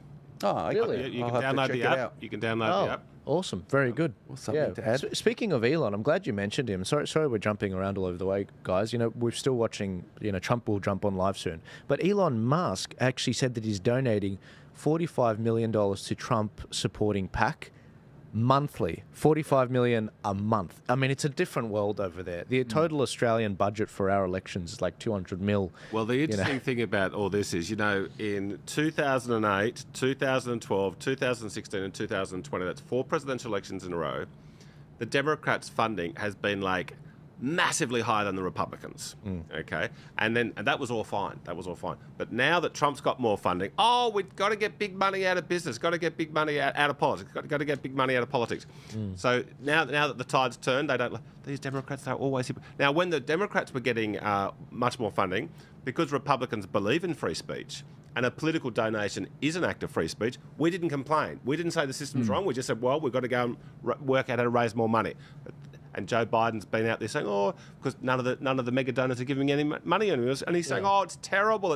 Well, this is how you got elected, you fraud. Yeah. Well, I mean, it's astonishing. Absolutely. And just before the debate, I think, wasn't it like George Clooney raised like $27 million for him as well? Wasn't complaining about that. That's right. But that also brings up that Hulk Hogan was saying the same thing as Elon. Like Elon, not long ago, was like, you know what, I want to remain impartial. I'm not going to make a commitment to either party, until things started to change and he started to see the direction that the US was heading in. And he's like, well, now I have to take a stand. I have to make a choice. And that's obviously why he's supported Trump and the Republican Party. And after the assassination attempt, now are donating that $45 million monthly. Yeah. Yeah, I think did he call, I may have heard this wrong, but I think Elon called it like a death cult or something, this DEI. Yeah, look, he's brilliant on DEI. And, you know, just 4 years ago, he was voting for Biden and donating to Biden. So he's come a long way. Yeah. I think now that he's, you know, when there was all this talk that he might buy X, or it was then Twitter, I said on the platform on multiple occasions, I said, I do not believe this will happen. They will find a way to stop Elon, because he had been moving in the right direction. He took the first COVID vaccine, and then he became a skeptic, and he's moved to the right quite quickly. I thought, look, they will not let him buy this. It's too much of a powerful thing. But then he goes and offers such a massive overvaluation for it that the shareholders, if the directors had said you should not accept this bid, it would have been criminal negligence, okay, going against the shareholders. So he bought it, and everyone said, he's bought a white elephant, the advertisers will go. And Elon Musk said, look, if the advertisers go, they can get lost. I don't even need them. I'm not doing this to make money. Go F yourselves. What a great man Elon Musk is. Yeah, and we need more of it. And that's the real question. Where does that come from? Is it from his South African heritage? I think there's something to do with it. There's a bit of a reality that he understands there. Yeah, I think that's, yes. Because it's interesting. DEI almost got, who knows? I reckon it was a contributing factor, because I reckon they were turning a lot of Secret Service people away because they wanted to reach their quota of 30% women in the workforce. But just this, before I keep forgetting to bring this up, this is from the US Secret Service. This is a post they did 2 weeks ago where they had a Pride Month special with those in the force. And you can watch this and listen to them opine about how hard it is to be in the Secret Service and paid what they are and be a part of the LGBTQ community. Guys, this is what your focus is. There's something wrong, and no one wants this. No one. This is look, 1,300 views on their particular video. No one actually wants this. They just want you to do your job, do your competent job, and defend the president. And they almost got the president killed, in my opinion. I mean, the rank. If you listen to some of the analysis from Dan Bongino and also some private military contractors, that one that Patrick Bet-David interviewed, you can hear them poke the holes in exactly what was done versus how it was used to be done by the Secret Service under the Reagan years. It's disgusting. They can't holster their weapon. They're not getting the president off stage. Who cares if he wants to fist pump? Do your job. Get him off there. Get him out. And you got to protect him. But they kept him on the target. And one of them was even ducking for cover behind the president. Shocking. You couldn't make this stuff up. It makes me disgusted. And the average American isn't into this sort of thing. I mean, the average Australian isn't into this thing.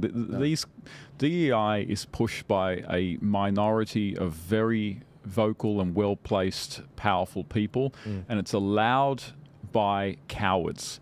So it's pushed by true believers and cynics. It's allowed by cowards who know that the whole thing is a lot of rubbish, but don't have the courage to just say, excuse me, this is not going to lead to our organisation, whether it's a military, a police force, a secret service, a corp, being more effective. It's going to lead to it being less effective. Sorry, I was just going to say, just a slight pivot. Do you want to finish your Well, yeah, I was just going to say, again, it just leads back to language. The reason people don't want to stand up is you'll be called a bigot. And you don't want to be a bigot. You don't want to be, transphobic or anything like that. So they use that language to make people afraid, and then they use that language to affect your income, your family, your businesses. And so less and less people want to stand up and speak against it, even though they don't agree. Because I speak to a lot of people daily through my business, and they feel that way, but they don't want to speak about it because, as we've seen numerous times, you say something on social media and your employer sees it and they don't agree. Now you're in trouble. Or even if they agree, but they can't support it publicly, well, they're going to have to reprimand you and do something about it. Apologies, Joel. No, that's right. I was just going to say, look, Melania Trump has just walked in. I won't. I think there might be another speech not for. Maybe she is walking for Trump. I don't know, but I'm happy to feel a little bit more until Trump comes on. That's Vance. We are going to still talk about Vance. We haven't even had a chance to. The people are wondering who the hell is this guy. That's Melania. Yeah, that's Melania. So she literally just walked in, guys, and obviously the media do what they usually do and be like, "Oh, where's Trump? Where's this and that? His wife's abandoned him," and bastards. Anyway, I'm going to mute this now because I don't know what music they're going to play. Joel, I'd like to say something. Please. Which is. There is a lot of confidence in the Republican Party and Trump supporters all around the world right now. The betting markets are saying he's the odds-on favourite to win. That's the biggest threat we've got over confidence, putting down our guard. We've got to pretend we're behind at all times. Now, the Democrat, and I'll tell you what worries me. We've all known Biden's a mess, for 3 years, okay? But even before the debate was this time 3 weeks ago. Now, even before the debate, the polling, on average, had Trump ahead by 1 or 2 points, despite Joe Biden being the complete physical and mental mess and policy mess. But why wasn't he ahead by 25 points? Okay. And now, in the post debate and now the post-attempted assassination environment, the polling is still quite tight. Now, it's moved up about 2 or 3 points since the attempted assassination. You've still got about 43% of Americans, if they get a phone call tonight, in spite of everything, they'll say, "Who will you vote for, Mr. and Mrs. Smith out there in Kansas?" And 43% of them saying, "Joe Biden, Joe Biden." Now, that tells me that's their base. They've got for the worst candidate in the history of politics, you've still got a big chunk saying they're going to vote for him. So now what happens then if you have a half-decent candidate? Well, it means we've got an extremely polarised America. When Ronald Reagan was shot, quite similar to this, in early 1981, his polls overnight went up 20 points. Okay? Now we're seeing a very similar situation, but we're only seeing a very small increase in his support. So this election is not over. And, sometimes when things look really good in politics, that's just before they start looking bad. Okay, so it's like John Howard won this big victory in 2004. He's fourth on the trot. Everyone thought he can't be stopped. Well, then he went and got his ass kicked 3 years later. This can often happen. Can I just say, I do think that what's undeniable is whether this shooting was intentional or not, or was a deep state thing or not, which I don't think the jury's in. I think the jury's still out. I do think that the Democrats have 100% gone into a different gear now. And they're like, okay, we're not effing around. We have to get Biden to step down. So he obviously last week, he had Clooney, who was his chief funder, stop backing him. Obama's becoming more and more vocal, whereas previously he said we need unity. And all the leadership are against him. So they've made their move. They know where the Republicans are. They know the vice president, importantly, because that is a key part of all of this. And they're like, okay, now we need to put our A-team out there. I really think now they're literally in desperation. They're going to go for their best debater for the president, so potentially Gavin Newsom. I really do. They can't. California is going to. They can't go for Gavin. They're going to have a white male. Yeah. This is a party. This is a party which has got itself into a quota swamp. Especially now, with Kamala as. No, they would go. They would go for a white male if they thought it could win the election. They're desperate. They would do it. Well, they would if they thought it could. But the truth is, if you replace Kamala, who is got a little bit of a black ancestry, not much, and she's a woman, which is indisputable. Okay, if she is bumped for a white male, most blacks and most women will still vote for the Democratic ticket. But 10%, 5% are those two biggest voting blocks will say, I'm staying home. You got rid of a black female for a white male. You only need 5% of the blacks and 5% of the women to do that. Trump's won. So this is why I think there's only two options here, Kamala or Michelle. And I also, as mentioned earlier, I think one of the problems that we see both there and here, like you can't get overconfident, is the problem. And this is really only, as you mentioned, developed over the last 10 or 20 years where people have become embedded. I am a Labor, my father voted Labor, and I'm going to vote regardless of what's happening. And, you have that on the Liberal and the Labor front because they're the two major parties. Even though more and more people are turning towards the minor parties, they're looking for other answers, there are other solutions. There's a very large part of the community that just don't want to get involved in politics or don't understand it when they try, and they just go, this is how I do it and this is what I'm going to do. And again, that's where, as you mentioned, we can't become overconfident. Now, yes, there can be a swing, and we're hoping there will be, and it's looking good, but you can't be overconfident because of those people who aren't being proactive in the process. What we didn't know previously, and I don't think it's still certain yet, was that Kamala's team actually wanted to actually become the president. It wasn't clear that they couldn't actually cut a deal with her where, for example, she takes, what's better than the presidency? Maybe, what's an equivalent or slightly under so that they can win the election, but also they let her down easy. Putting on the Supreme Court. Governor of California. But I reckon Supreme Court's most likely, but Governor of California, absolutely. And I do think there's a version of this where she wants Biden to step down, which is clearly what she's done, and it's a fact. And where they're actually like, okay, well, what's our superior ticket? Yeah. Well, our best debater is Gavin Newsom. It's beyond a shadow of doubt, he is their best debater. He won a debate where he had all the facts against him with Ron DeSantis, who was basically the number 2 of the Republicans, other than Haley. And so when I look at that and I look at this, the way this is panned out, they are going to, if they are serious about this election, because it's perfectly possible they're not serious about this election. It's perfectly possible they're like, you know what, there's no way we can win this. The man was shot. Everyone's galvanizing behind him. It's perfectly possible they're just like, you know what, we'll miss this one. But I don't think they can afford to. Well, they can't. I don't think they can. And I think they'll put their A-team. And that's why I think they'll put their A-team. Well, they know they can win it, though. They can't go with Kamala. They are frightened of a Trump presidency because they are frightened that Trump will do to them what they did to him, which is endless legal scandals. Now, they couldn't get Trump on anything. They had to... imagine being in business for 60 years and they went through absolutely everything and they couldn't find a thing. Okay, they had to make up obvious garbage. Yeah. Now, so I think Gavin Newsom would probably be, in terms of who would be a good president. Look, he looks like a president of the United States. I agree with that, but I think that his plan will be. I think he quite likes the speculation, but I think he'll be looking at 2028. But I think the Democrats are absolutely not going to say, oh, well, we've accepted we've lost this. Yeah. They're worried about going to jail. They've done so many extremely corrupt things against Trump And they now Trump, when he got elected in 2016, one of the first interview he gave was with 60 Minutes. And Trump had said a million times, lock her up, lock her up. He's asked on 60 Minutes, what are you going to do? And Trump just said, oh, look, that was all in the campaign. Let's move on. We're going to put all the bitterness behind us. We're not going to do anything. We're not going to do anything.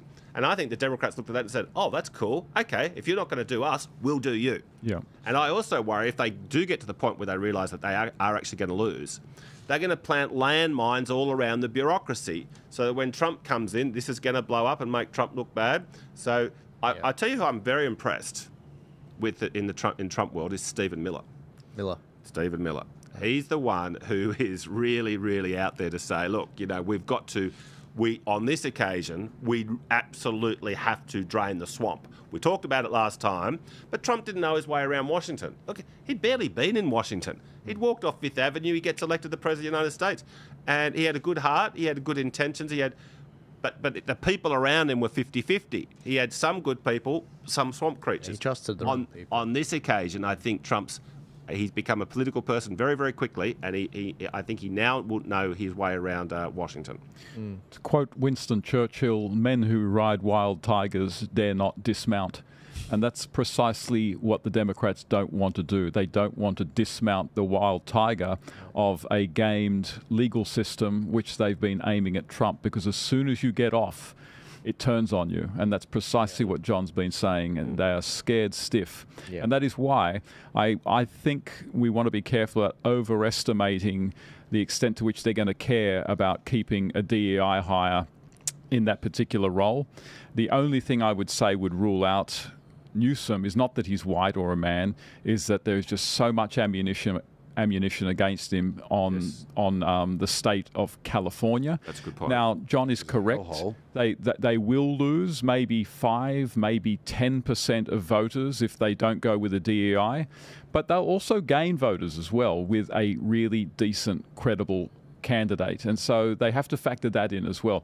And I completely agree. And it is a fact that Trump. It's quite plausible that Trump will lose this election. Like, we forget, Trump is as hated as he is loved in that country, and there are a lot of people who are going to go to that ballot and they're going to say, something.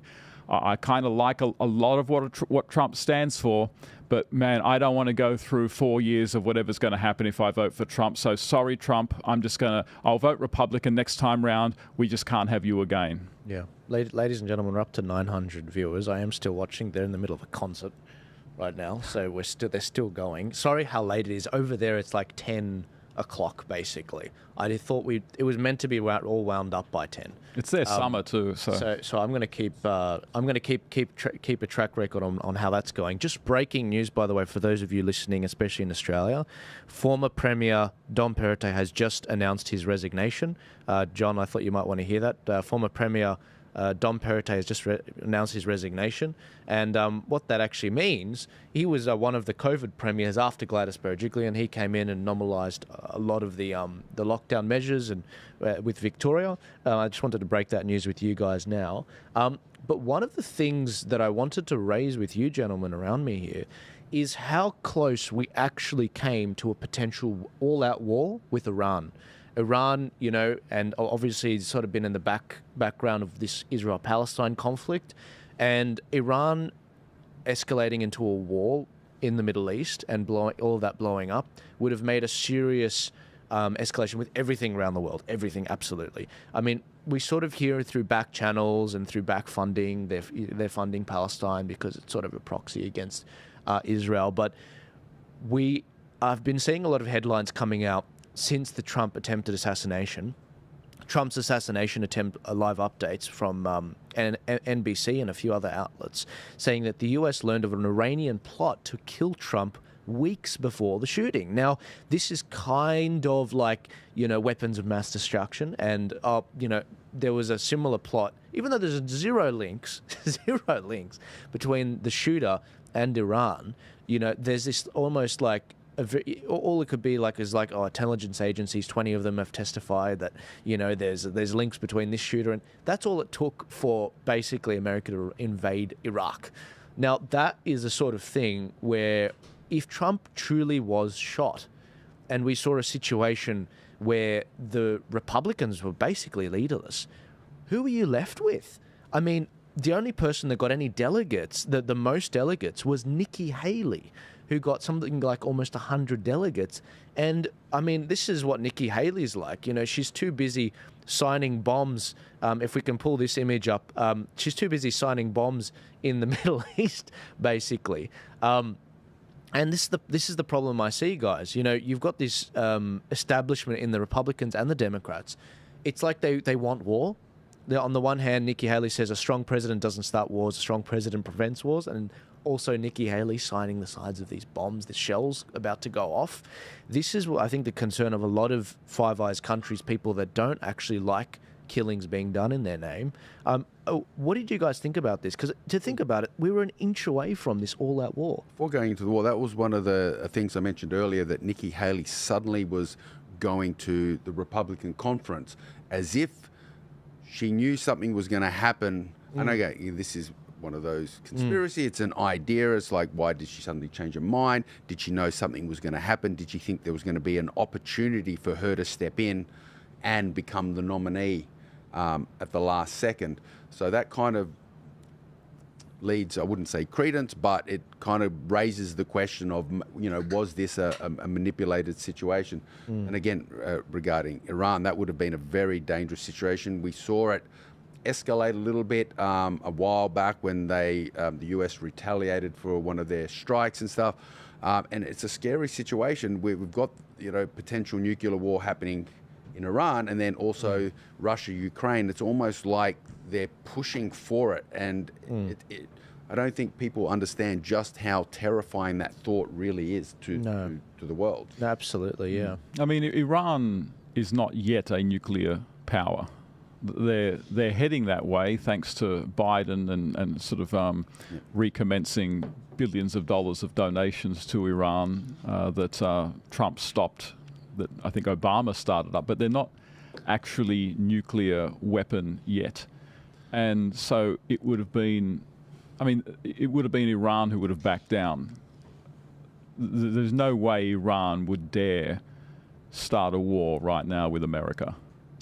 Well, John, what do you think? If Trump was shot and we saw this week play out, Republicans running around like headless chickens, no clear leadership. I believe in the event that Trump got shot, it would have been an unbelievable tragedy for America and the world. There would likely have been violence at the street level across America, and it would have been very ugly. That's the first point. The second point is, who would have ended up being the nominee? I believe it would have been Donald Trump Jr. Right. Simply because of the symbolism. And look, he's very political, Don Jr. And I think that they would have said, look, you're going to shoot Donald Trump? Well, we've got a replacement for you. I think that now I know that Nikki might have come second in the primary, but as I said before, rules, schmools. They can just make them up. They can just change the rules when they feel like it. Right. So that's what would have happened in the event that that bullet had hit. The longer I think about it, the more I'm just like, I mean, I did talk about this in previous episodes where I said, look, we could see some sort of a war breakout and martial law just simply declared an emergency. And then, you know, I mean, what I was worried about is, I mean, the moment one person in the 70 million that voted for Trump does any kind of violence, if Trump was to be shot, it basically justifies them unleashing everything from the intelligence state, taking all of the guns. We need to accelerate these rules. We've got emergency laws, martial law declared. I mean, we would see just complete bedlam. What would have happened? And the reason we're talking about any of this, guys, is because we were truly an inch away from the Australian economy just being decimated. 1/10 of an inch. Just needed to hit his skull a little bit, and his skull would have blown up. Yeah, I mean, this nearly happened, and it could. And let's be honest, this could happen again. And no, I don't think anyone here around this table was surprised that someone tried to assassinate Trump. Like, it was shocking, but it wasn't surprising. Yeah. You know, I mean, you have to be living under a rock not to have expected something like this to have been attempted. Yeah. The only thing that was surprising was kind of how it happened, I think, rather than that it did happen. Yeah. And I will say, I noticed that Dana White, president of the UFC, is on making a speech. I have to make a comment. I was about to as put a him UFC veteran, I had to comment. I'm actually about to click play, but I just wanted to say it was an interesting point by Tim Pool. He said, you know how they always say, October surprise this, October surprise that. He's like, what the hell could be an October surprise that outdoes any of the stuff we've seen this year? I mean, seriously. Anyway, I did want to play this for you guys. For those of you that are on X right now, we have reached 200. We've reached almost 1,000 concurrent viewers. Keep retweeting it. Trump is imminently about to hop on. I'm about to play a bit of Dana White's speech. He looks like he's just finished now, but I don't know how. It looks like it went for a while, but this is some of the comments that he had to say.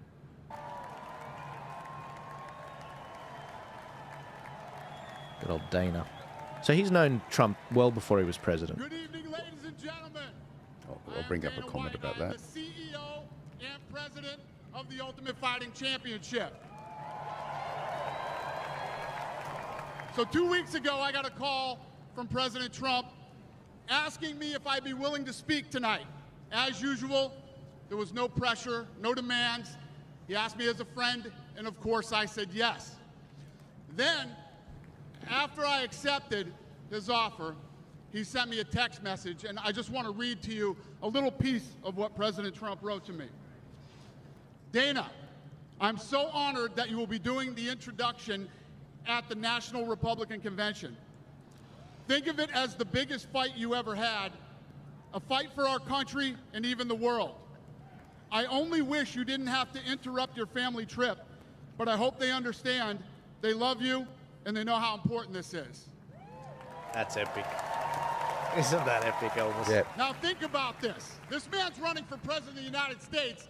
He's fighting for the future of this country, and he's concerned about interrupting my family trip. That's the President Trump that I know. A man who truly cares about people. The mainstream media likes to push the narrative that he doesn't care about anyone but himself. I absolutely know that's not the truth because I've been friends with this guy for 25 years. And for the people who know me, they'll know this is true. I just want to make something very clear. Nobody in the Trump campaign has ever told me what to say. Nobody tells me what to say, and I'm nobody's puppet. Oh, ladies and gentlemen, I'm sorry to do this. Trump is on stage right now. I'm just going to go to the live section. Here you go. While they're singing, I'll mention that I met Trump and Dana at the same time. So the first time I fought in the UFC was UFC 30 in 2000 at the Trump Taj Mahal, as I mentioned at a previous podcast. And obviously, I've only met Trump once, but I've met Dana numerous times, and I've known him for years. And thankfully, he still remembers me and refers to me in many of his podcasts again as the pioneer of Australian MMA. So that's pretty cool. Amazing. Rami, if you could possibly turn up the desk one, is that possible? No, that's all good. Look, don't have to mess around with it. That's okay for now. If you're listening now, Trump is coming on. I do believe he's about to speak. Give this a share. If you're not following already, guys, if you all followed me, I would go up by about 20% today, 16%. Give us a follow. I will be doing more streams like this, including for the Democratic National Convention on the 19th of August. I'll be streaming the debates between the president and the vice president as well, with all of those coming up. And of course on election night. But give us a follow. Give this a share. I'm going to keep streaming even after Trump's speech, but I expect this to go for at least 30 minutes as he outlays what he's running on and perhaps opining a little bit on what he's been going through, what his thoughts are since the shooting. Many people have those My Pillows on their ears at the convention, which is hilarious to me. Melania did just join at the last minute, despite the Democrats saying that she's abandoned him. Creeps. Enjoy, guys.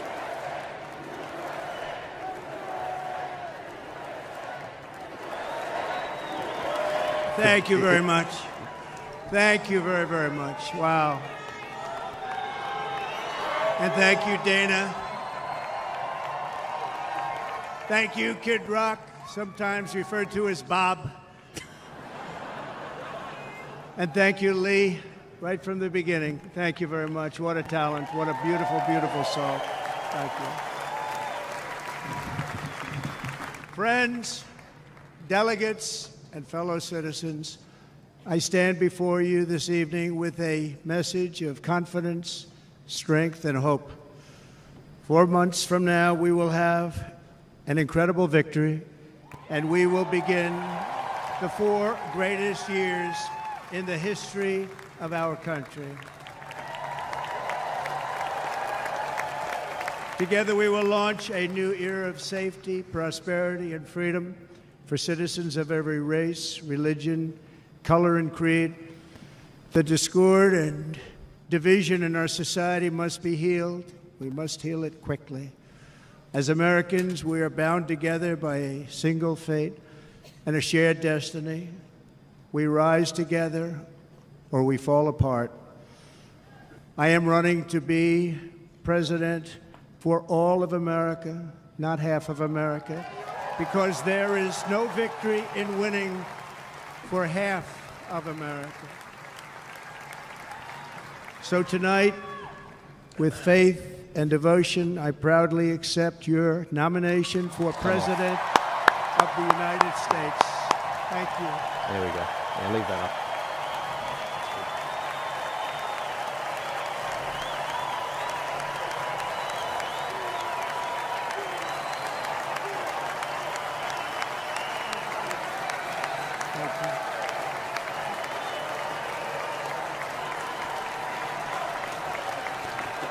Thank you very much.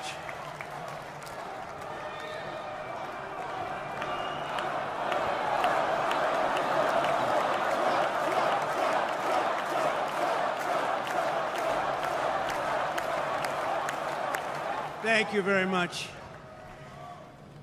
And we will do it right. Going to do it right. Let me begin this evening by expressing my gratitude to the American people for your outpouring of love and support following the assassination attempt at my rally on Saturday.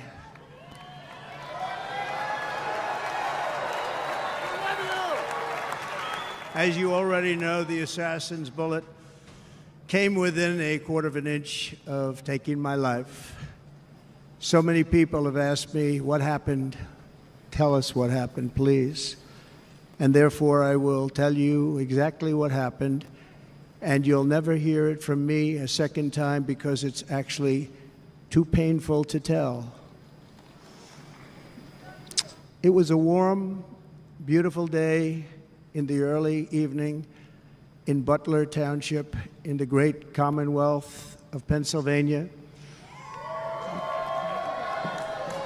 Music was loudly playing, and the campaign was doing really well. I went to the stage, and the crowd was cheering wildly. Everybody was happy. I began speaking very strongly, powerfully, and happily because I was discussing the great job my administration did on immigration at the southern border. We were very proud of it.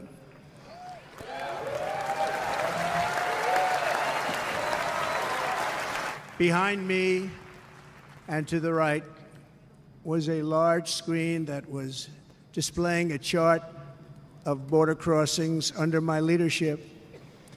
The numbers were absolutely amazing. In order to see the chart, I started to, like this, turn to my right and was ready to begin a little bit further turn, which I'm very lucky I didn't do, when I heard a loud whizzing sound and felt something hit me really, really hard on my right ear.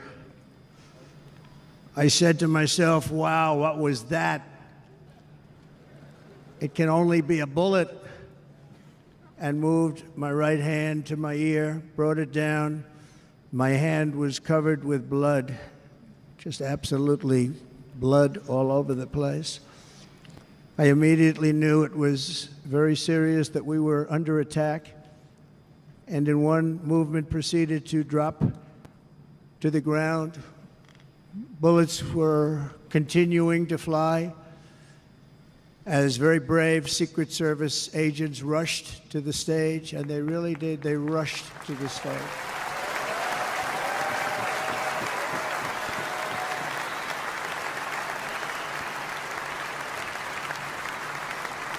These are great people at great risk, I will tell you, and pounced on top of me so that I would be protected. There was blood pouring everywhere, and yet, in a certain way, I felt very safe because I had God on my side. I felt that.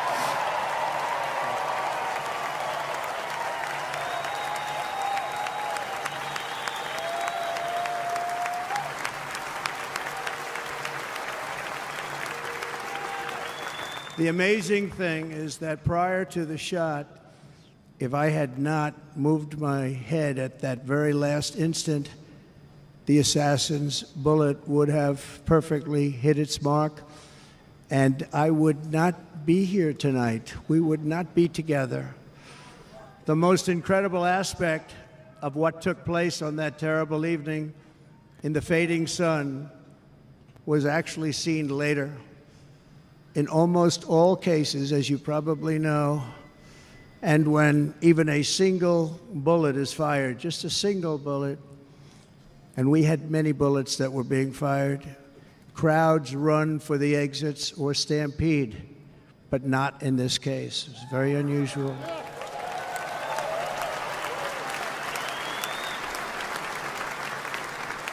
This massive crowd of tens of thousands of people stood by and didn't move an inch. In fact, many of them bravely but automatically stood up looking for where the sniper would be. They knew immediately it was a sniper, and then began pointing at him. You can see that if you look at the group behind me. That was just a small group compared to what was in front. Nobody ran, and by not stampeding, many lives were saved. But that isn't the reason that they didn't move. The reason is that they knew I was in very serious trouble. They saw it. They saw me go down. They saw the blood and thought, actually most did, that I was dead. They knew it was a shot to the head. They saw the blood. And there's an interesting statistic. The ears are the bloodiest part. If something happens with the ears, they bleed more than any other part of the body. For whatever reason, the doctors told me that. I said, why is there so much blood? He said, it's the ears. They bleed more. So we learned something, but they just, this beautiful crowd, they didn't want to leave me. They knew I was in trouble. They didn't want to leave me. And you can see that love written all over their faces. Incredible people. They're incredible people. Bullets were flying over us, yet I felt serene. But now the Secret Service agents were putting themselves in peril. They were in very dangerous territory. Bullets were flying right over them, missing them by a very small amount of inches. And then it all stopped. Our Secret Service sniper, from a much greater distance and with only one bullet used, took the assassin's life, took him out.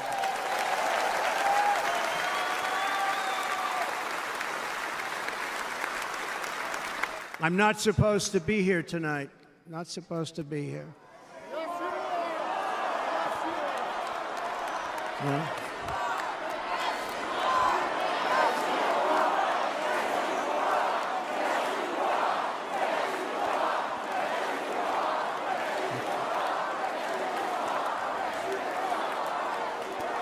Thank you.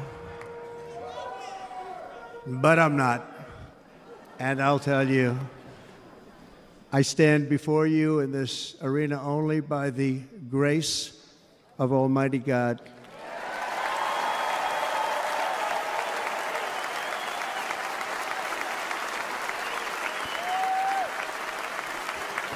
In watching the reports over the last few days, many people say it was a providential moment. Probably was. When I rose, surrounded by Secret Service, the crowd was confused because they thought I was dead, and there was great, great sorrow. I could see that on their faces as I looked out. They didn't know I was looking out. They thought it was over. But I could see it, and I wanted to do something to let them know I was okay. I raised my right arm, looked at the thousands and thousands of people that were breathlessly waiting, and started shouting, "Fight, fight, fight."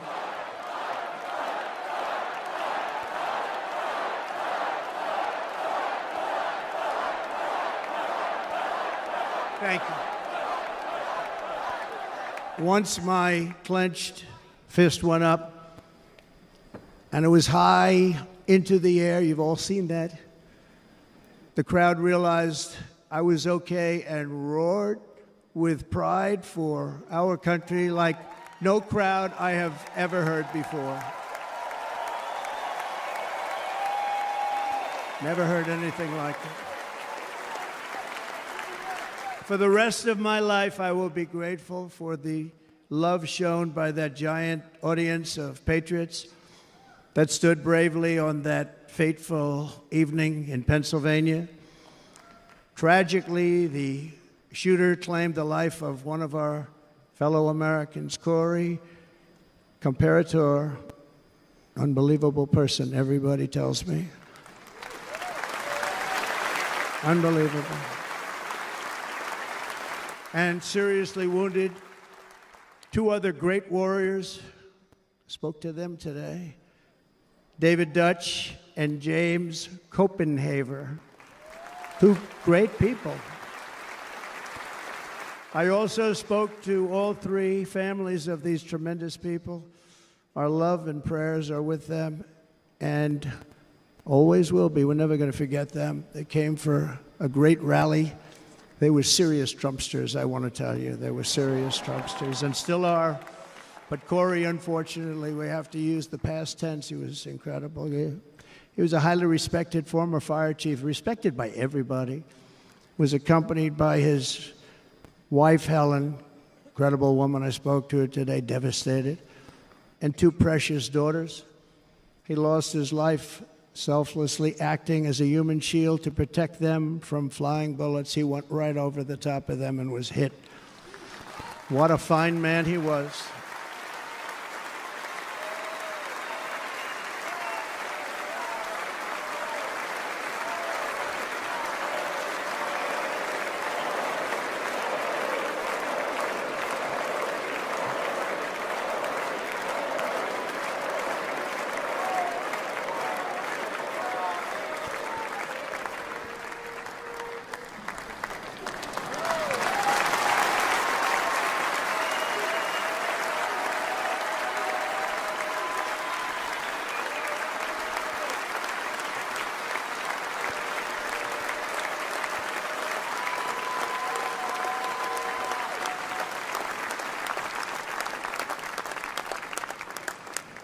I want to thank the fire department and the family for sending his helmet, his outfit, and it was just something, and they're going to do something very special when they get it. But we did something which cannot match what happened, not even close. But I am very proud to say that over the past few days, we've raised $6.3 million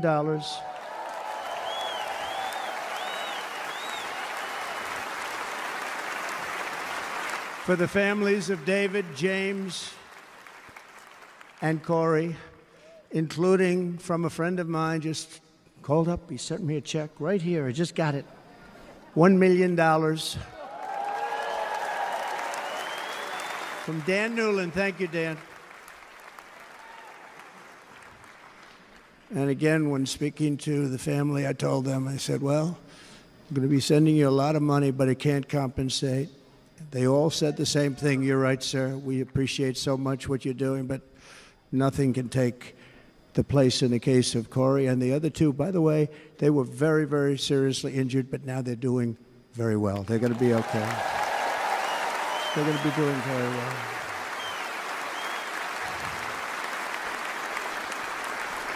They're warriors. So now I ask that we observe a moment of silence in honor of our friend Corey.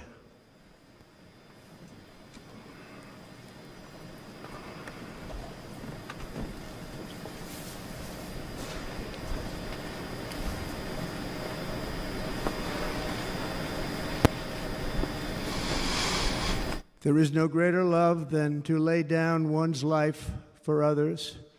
This is the spirit that forged America in her darkest hours, and this is the love that will lead America back to the summit of human achievement and greatness. This is what we need.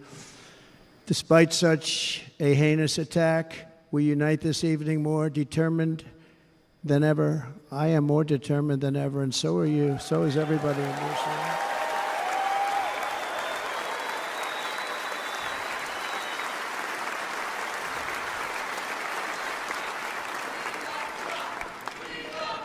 Thank you.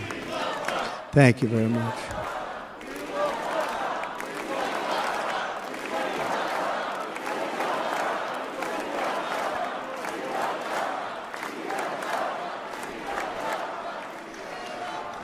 Our resolve is unbroken and our purpose is unchanged to deliver a government that serves the American people better than ever before. Nothing will stop me in this mission because our vision is righteous and our cause is pure. No matter what obstacle comes our way, we will not break, we will not bend, we will not back down, and I will never stop fighting for you, your family, and our magnificent country. Never.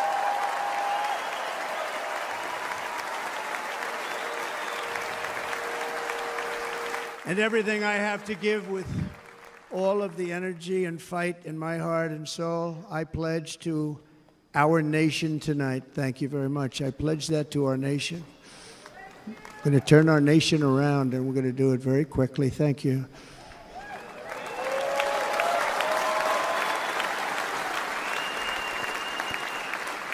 This election should be about the issues facing our country and how to make America successful, safe, free, and great again.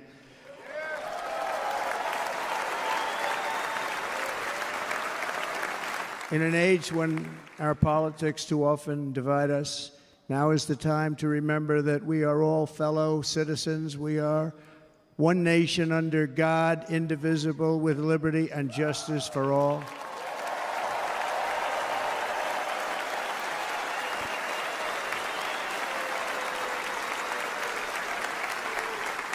And we must not criminalize dissent or demonize political disagreement, which is what's been happening in our country lately at a level that nobody has ever seen before. In that spirit, the Democrat Party should immediately stop weaponizing the justice system and labeling their political opponent as an enemy of democracy.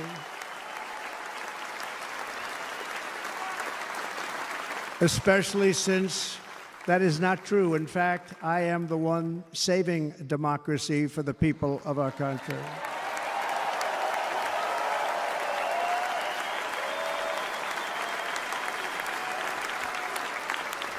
And very big news, as you probably just read, on Monday a major ruling was handed down from a highly respected federal judge in Florida, Eileen Cannon, finding that the prosecutor and the fake documents case against me were totally unconstitutional, and the entire case was thrown out of court. With all of that publicity, thrown out of court. If Democrats want to unify our country, they should drop these partisan witch hunts, which I have been going through for approximately 8 years. And they should do that without delay and allow an election to proceed that is worthy of our people. We're going to win it anyway, but worthy of our people. On this journey, I am deeply honored to be joined by my amazing wife, Melania.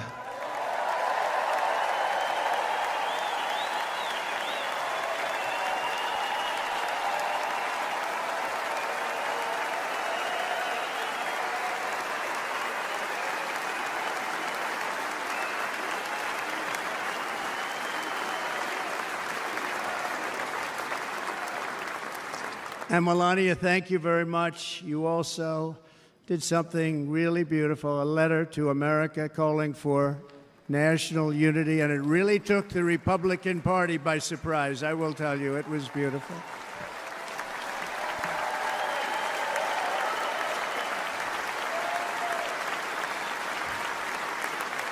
In fact, some very serious people said that we should take that letter and put it as part of the Republican platform. That would be an honor, wouldn't it?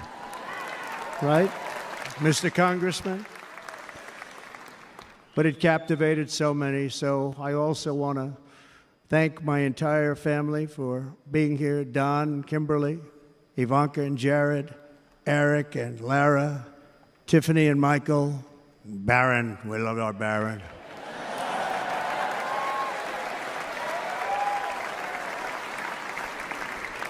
And of course, my 10 wonderful grandchildren. You saw a few of them up there on my lap before.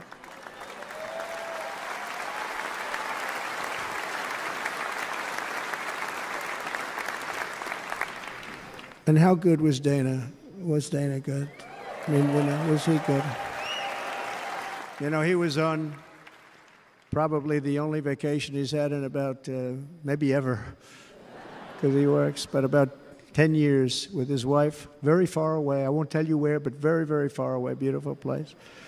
And my people called, and he said, I won't be able to do it. This is many, many years. I promised my wife I can't do it. And they came in, they said, Dana won't be able to do it, because he was my first, second, and third choice. I said, well, that's too bad, but I understand he's away, and it's good. It's good for him.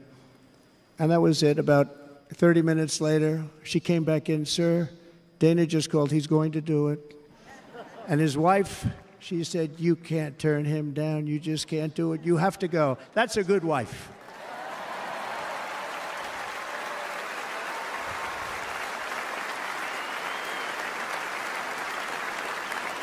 So he got on a plane. He got here a little while ago. Now he's going to get on the plane in a little while, and he's going to go back home to his wife.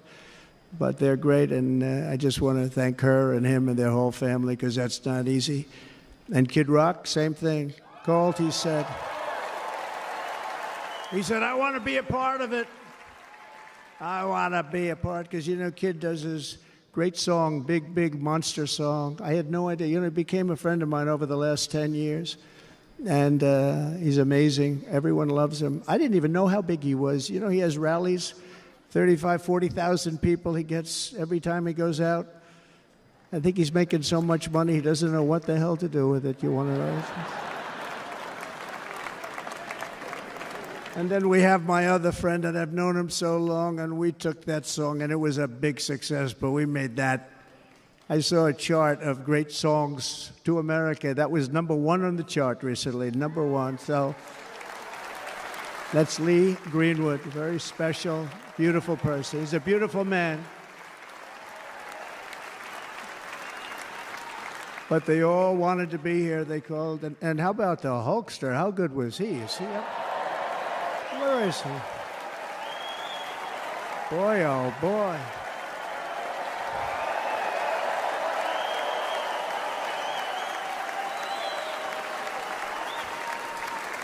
They may call that entertainment. I know about entertainment, but when he used to lift a 350-pound man over his shoulders and then bench press him 2 rows into the audience, I say maybe entertainment, but he is one strong son of a gun. I will tell you, I watched it many times.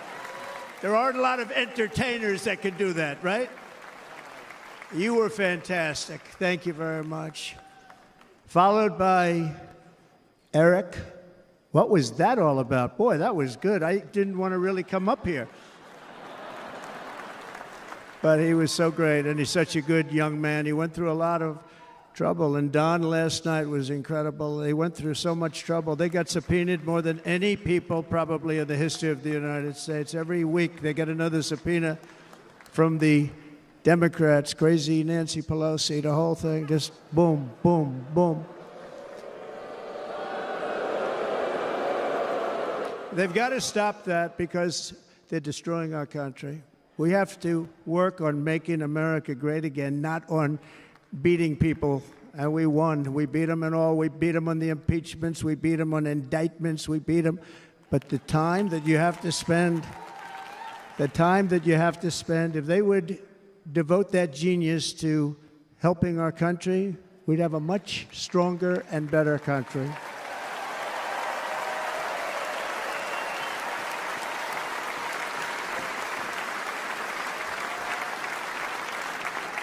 And Jason, the biggest star in country music. Jason, thank you for being here. Jason, thank you very much. Jason Aldean, he's good. I like his wife even better, by the way. She's here. Thank you, Jason. But I'm thrilled to have a new friend and partner fighting by my side. The next Vice President of the United States, the current Senator from Ohio, J.D. Vance, and his incredible wife, Usha.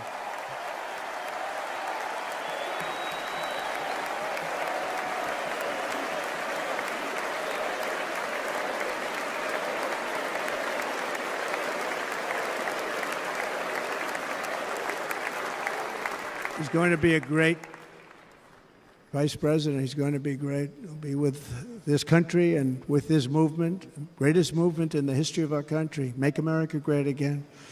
When they criticize it, they say, we're going to try and stop MAGA. I said, MAGA is Make America Great Again. What are you going to stop? There's nothing to stop. Then they say, oh, that's right. It's very tough to fight it.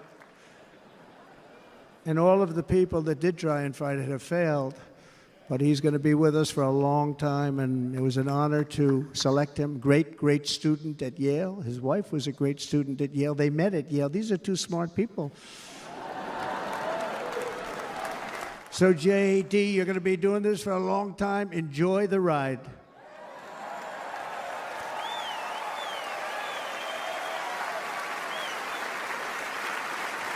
And a very special thank you to the extraordinary people of Milwaukee and the great state of... Oh, there they are. There they are. You are so easy to spot. And Green Bay's going to have a good team this year, right? They're going to have a good team. They're going to have a good team. Most of the audience doesn't like it, but it's true. You're going to have a very good team this year. And by the way, Wisconsin, we are spending over $250 million here, creating jobs and other economic development all over the place. So I hope you will remember this in November and give us your vote. I am trying to buy your vote. I'll be honest about that.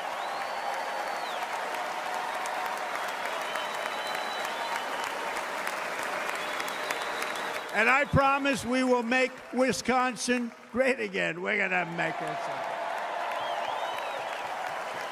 Thank you, Mr. Governor. Thank you very much. Thank you. I'm here tonight to lay out a vision for the whole nation. To every citizen, whether you're a young or old man or woman, Democrat, Republican, or independent, black or white, Asian or Hispanic, I extend to you a hand of loyalty and of friendship. Together we will lead America to new heights of greatness like the world has never seen before. We were right there in the first term. We got hit with COVID. We did a great job. Nobody knew what it was, but nobody's ever seen an economy pre-COVID. And then we handed over a stock market that was substantially higher than just prior to COVID. Coming in, did a great job. Never got credit for that. We got credit for the war and defeating ISIS and so many things, the great economy, the biggest tax cuts ever, the biggest regulation cuts ever, the creation of Space Force, the rebuilding of our military. We did so much. We did so much. Right to try. Right to try is a big deal. We got right to try. They were trying to get that for 52 years. Somebody's terminally ill. And hopefully there's nobody in this audience, but it does happen a lot. They're terminally ill and they can't use our new space-age drugs and other things that we are way ahead. We have the greatest doctors in the world, the greatest laboratories in the world, and you can't do it. They've been trying to get that approved for 52 years. Wasn't that easy? The insurance companies didn't want to do it. They didn't want the risk. The labs didn't want to do it because if it didn't work, people are pretty far down the line toward death. They didn't want to do it. The doctors didn't want to have it on their records, so I got everybody into an office. 52 years they tried. Sounds simple, but it's not. And I got them to agree that somebody that needs it will, instead of going to Asia, Europe, or someplace, or if you have no money going home and dying, just die. We got them to sign an agreement, agree to it, where they're not going to sue anybody. They're going to get all of this stuff. They're going to get it really fast. And what's happened is we're saving thousands and thousands of lives. It's incredible. Right to try. It's a great feeling. Under our leadership, the United States will be respected again. No nation will question our power. No enemy will doubt our might. Our borders will be totally secure. Our economy will soar. We will return law and order to our streets, patriotism to our schools, and importantly, we will restore peace, stability, and harmony all throughout the world. But to achieve this future, we must first rescue our nation from failed and even incompetent leadership. We have totally incompetent leadership. This will be the most important election in the history of our country. Under the current administration, we are indeed a nation in decline. We have an inflation crisis that is making life unaffordable, ravaging the incomes of working and low-income families, and crushing, just simply crushing our people like never before. They've never seen anything like it. We also have an illegal immigration crisis, and it's taking place right now as we sit here in this beautiful arena. It's a massive invasion at our southern border that has spread misery, crime, poverty, disease, and destruction to communities all across our land. Nobody's ever seen anything like it. Then there's an international crisis, the likes of which the world has seldom been part of. Nobody can believe what's happening. War is now raging in Europe and the Middle East. A growing specter of conflict hangs over Taiwan, Korea, the Philippines, and all of Asia. And our planet is teetering on the edge of World War III. And this will be a war like no other war because of weaponry. The weapons are no longer army tanks going back and forth shooting at each other. These weapons are obliteration. It's time for a change. This administration can't come close to solving the problems. We're dealing with very tough, very fierce people. They're fierce people. And we don't have fierce people. We have people that are a lot less than fierce, except when it comes to cheating on elections and a couple of other things. Then they're fierce. Then they're fierce. So tonight, I make this pledge to the great people of America.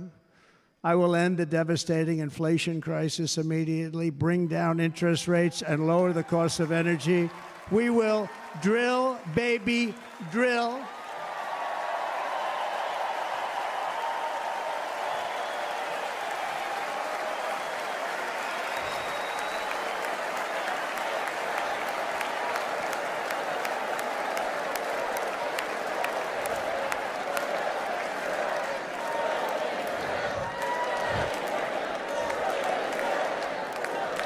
Can you believe what they're doing? But by doing that, we will lead a large-scale decline in prices. Prices will start to come down. Energy raised it. They took our energy policies and destroyed them. Then they immediately went back to them, but by that time, so much was lost.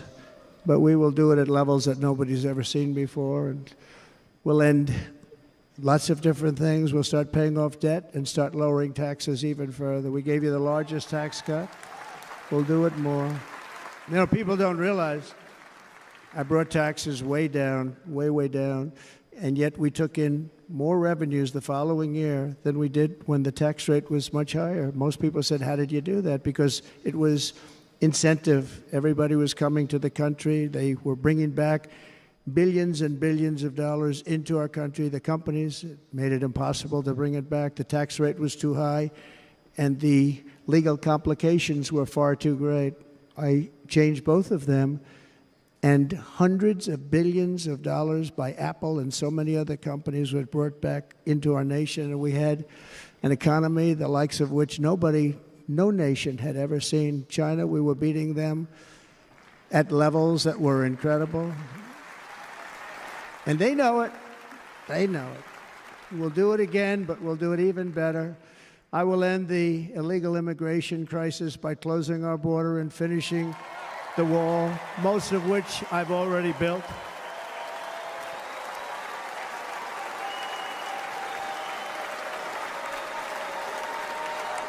On the wall, we were dealing with a very difficult Congress, and I said, oh, that's okay, we won't go to Congress. I call it an invasion. We gave our military almost $800 billion. I said, I'm going to take a little of that money because this is an invasion, and we built, most of the wall is already built, and we built it through using the funds because what's better than that? We have to stop the invasion into our country that's killing hundreds of thousands of people a year. We're not going to let that happen. I will end every single international crisis that the current administration has created, including the horrible war with Russia and Ukraine, which would have never happened if I was president, and the war caused by the attack on Israel, which would have never happened if I was president. Iran was broke. Iran had no money. Now Iran has $250 billion. They made it all over the last 2.5 years. They were broke. I watched the other day on a show called Deface the Nation. Has anyone seen it? And they had a congressman who was a Democrat say, well, whether you like him or not, Iran was broke dealing with Trump. I told China and other countries, if you buy from Iran, we will not let you do any business in this country, and we will put tariffs on every product you do send in of 100% or more. And they said to me, well, I think that's about it. They weren't going to buy any oil. And they were ready to make a deal. Iran was going to make a deal with us. And then we had that horrible, horrible result that we'll never let happen again. The election result, we're never going to let that happen again. They used COVID to cheat. We're never going to let it happen again. And they took off all the sanctions, and they did everything possible for Iran. And now Iran is very close to having a nuclear weapon, which would have never happened. This is a shame what this administration, the damage that this administration has done. And I say it often, if you took the 10 worst presidents in the history of the United States, think of it, the 10 worst, added them up, they will not have done the damage that Biden has done. Only going to use the term once. Biden. I'm not going to use the name anymore, just one time. The damage that he's done to this country is unthinkable. It's unthinkable. Together we will restore vision, strength, competence, and we're going to have a thing called common sense making most of our decisions, actually. It's all common sense. Just a few short years ago, under my presidency, we had the most secure border and best economy in the history of our country, in the history of the world. We had the greatest economy in the history of the world. We had never done anything like it. We were beating every country, including China, by leaps and bounds. Nobody had seen anything like it. We had no inflation. Soaring incomes were going. Nobody can believe it. You can't believe what happened 4 years ago is happening now in reverse.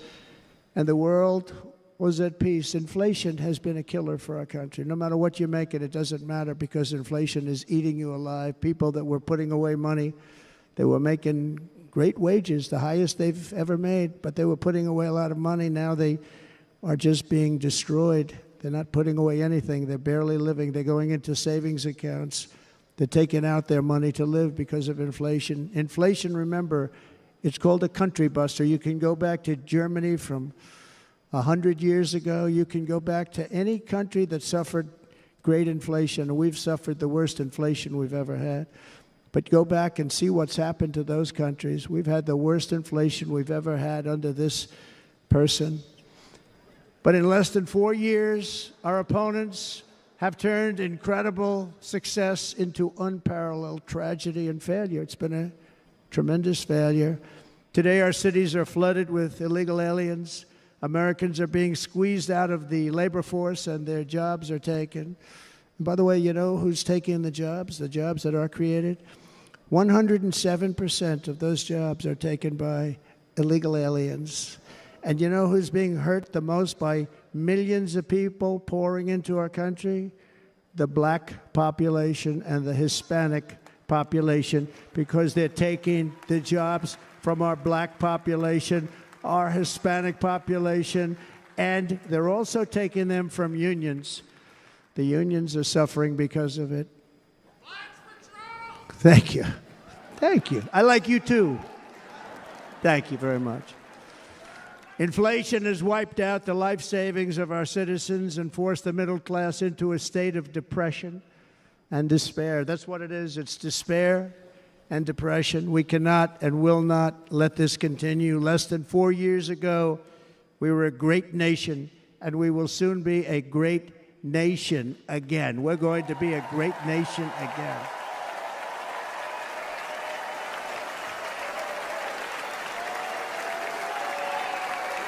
Thank you. With proper leadership, every disaster we are now enduring will be fixed, and it will be fixed very, very quickly. So tonight, whether you've supported me in the past or not, I hope you will support me in the future, because I will bring back the American dream. That's what we're going to do. You don't even hear about the American dream anymore. With great humility, I am asking you to be excited about the future of our country. Be excited. Be excited.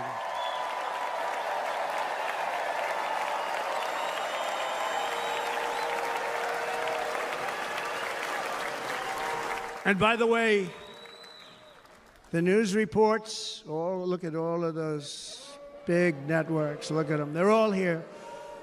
But every one of them has said this could be the most organized, best run, and most enthusiastic convention of either party that they've ever seen. Every single one.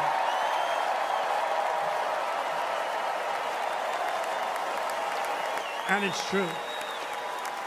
It's true. And there's love in the room. There's great love in the room.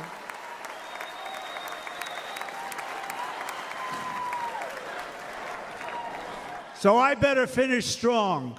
Otherwise, we'll blow it, and we can't let that happen. Now, this was great. All of the great people that spoke, and everybody hit a home run. I mean, there's not one that I can think of where I said, oh, gee, that wasn't great. Every single person. I refuse to be the only one. Don't do that to me. They're already getting ready. See, I gave them an idea. Now, this was a great convention. This was, I think we're actually going to go home and miss it. You know, usually with a first of all, look at these crowds. You'd never have this at a convention. Look at these crowds.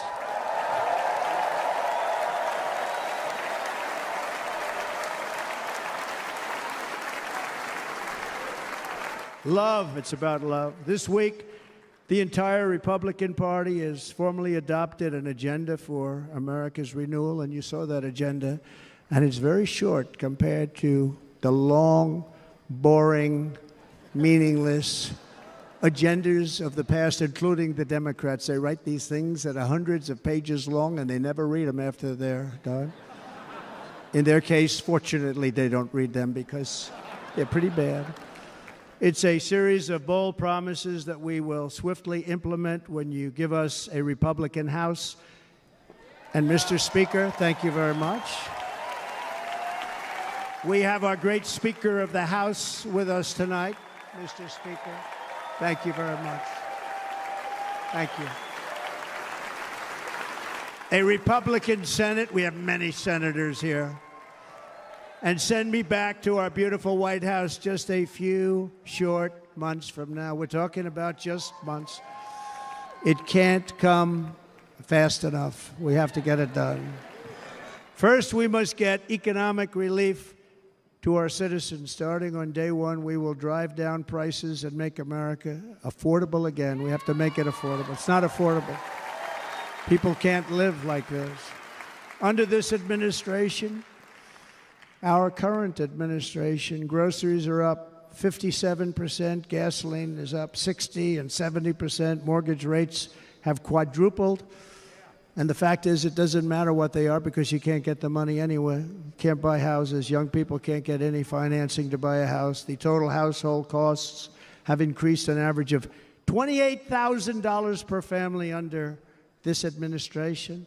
Republicans have a plan to bring down prices and bring them down very, very rapidly. By slashing energy costs, we will in turn reduce the cost of transportation, manufacturing, and all household goods. So much starts with energy. And remember, we have more liquid gold under our feet than any other country by far. We are a nation that has the opportunity to make an absolute fortune with its energy. We have it, and China doesn't. Under the Trump administration, just 3.5 years ago, we were energy independent, but soon we will actually be better than that. We will be energy dominant and supply not only ourselves, but we will supply the rest of the world with numbers that nobody has ever seen, and we will reduce our debt, $36 trillion. We will start reducing that, and we will also reduce your taxes still further. Next, and by the way, they want to raise your taxes 4 times, think of it. And all my life I grew up watching politicians. I always loved politics, I guess. I was on the other side. I'd watch and they were always talking about, we will give you a tax cut. We will give you a tax cut. My whole life I was watching, I will give you a tax cut, right, Mr. Congressman? That's all they talked about. This is the only administration that said, we're going to raise your taxes by 4 times what you're paying now, and people are supposed to vote for them? I've never heard it. You're paying too much. We're going to reduce your taxes still further. We gave you the biggest one, as I said. We're going to give you more, and it's going to lead to tremendous growth. We want growth in our country. That's what's going to pay off our debt.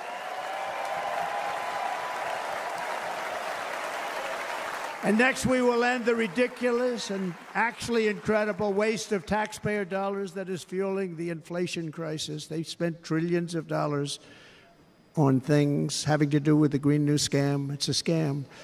And that's caused tremendous inflationary pressures in addition to the cost of energy.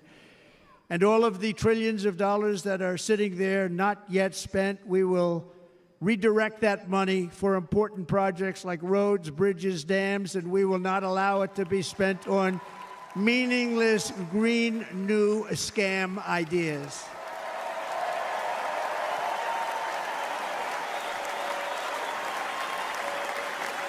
And I will end the electric vehicle mandate on day one.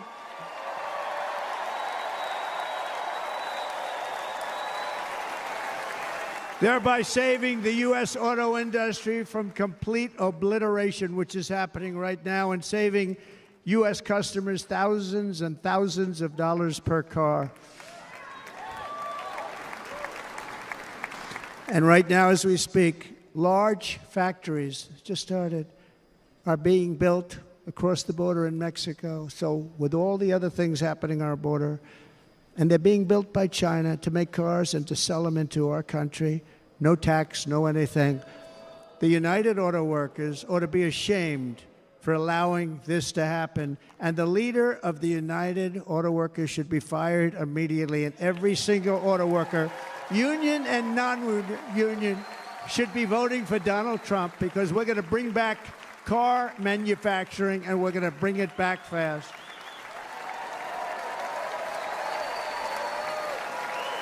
They're building some of the largest auto plants anywhere in the world. Think of it, in the world. We're going to bring it back. We're going to make them. We don't mind that happening, but those plants are going to be built in the United States, and our people are going to man those plants.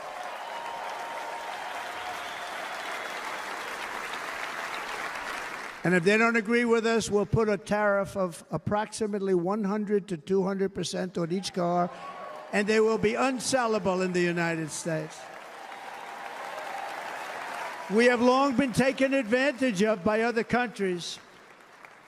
And think of it, oftentimes these other countries are considered so-called allies. They've taken advantage of us for years. We lose jobs, we lose revenue, and they gain everything and wipe out our businesses, wipe out our people. I stopped it for 4 years. I stopped it, and we're really ready to make changes like nobody had seen before. And remember, USMCA, I got rid of NAFTA, the worst trade deal ever made, and replaced it with USMCA, which is, they say, the best trade deal ever made. Actually, probably the best trade deal was the deal I made with China, where they buy $50 billion worth of our product. They were buying nothing. They buy $50 billion worth. They had to. But I don't even talk about it because of COVID. I don't even mention it, frankly, because of what happened with the China virus.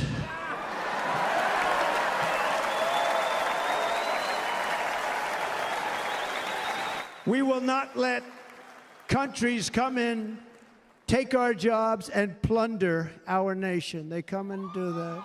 They plunder our nation. The way they will sell their product in America is to build it in America. Very simple. Build it in America and only in America.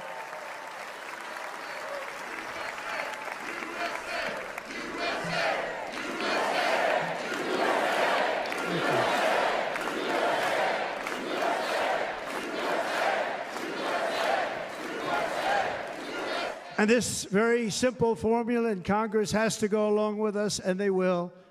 This very simple formula will create massive numbers of jobs. We will take over the auto industry again, and many, many hundreds of thousands of jobs. We lost so many jobs over the years. If you go back 20, 25 years, they've stolen, going to China and Mexico, about 68% of our auto industry manufacturing jobs. We're going to get them all back. We're going to get them all back, every one of them. At the center of our plan for economic relief are massive tax cuts for workers that include something else that's turned out to be very popular, actually. Here it's very popular, in this building and all those hotels that I saw that are so nice. I'm staying in a nice one. It's called no tax on tips. No tax on tips. No tax on tips.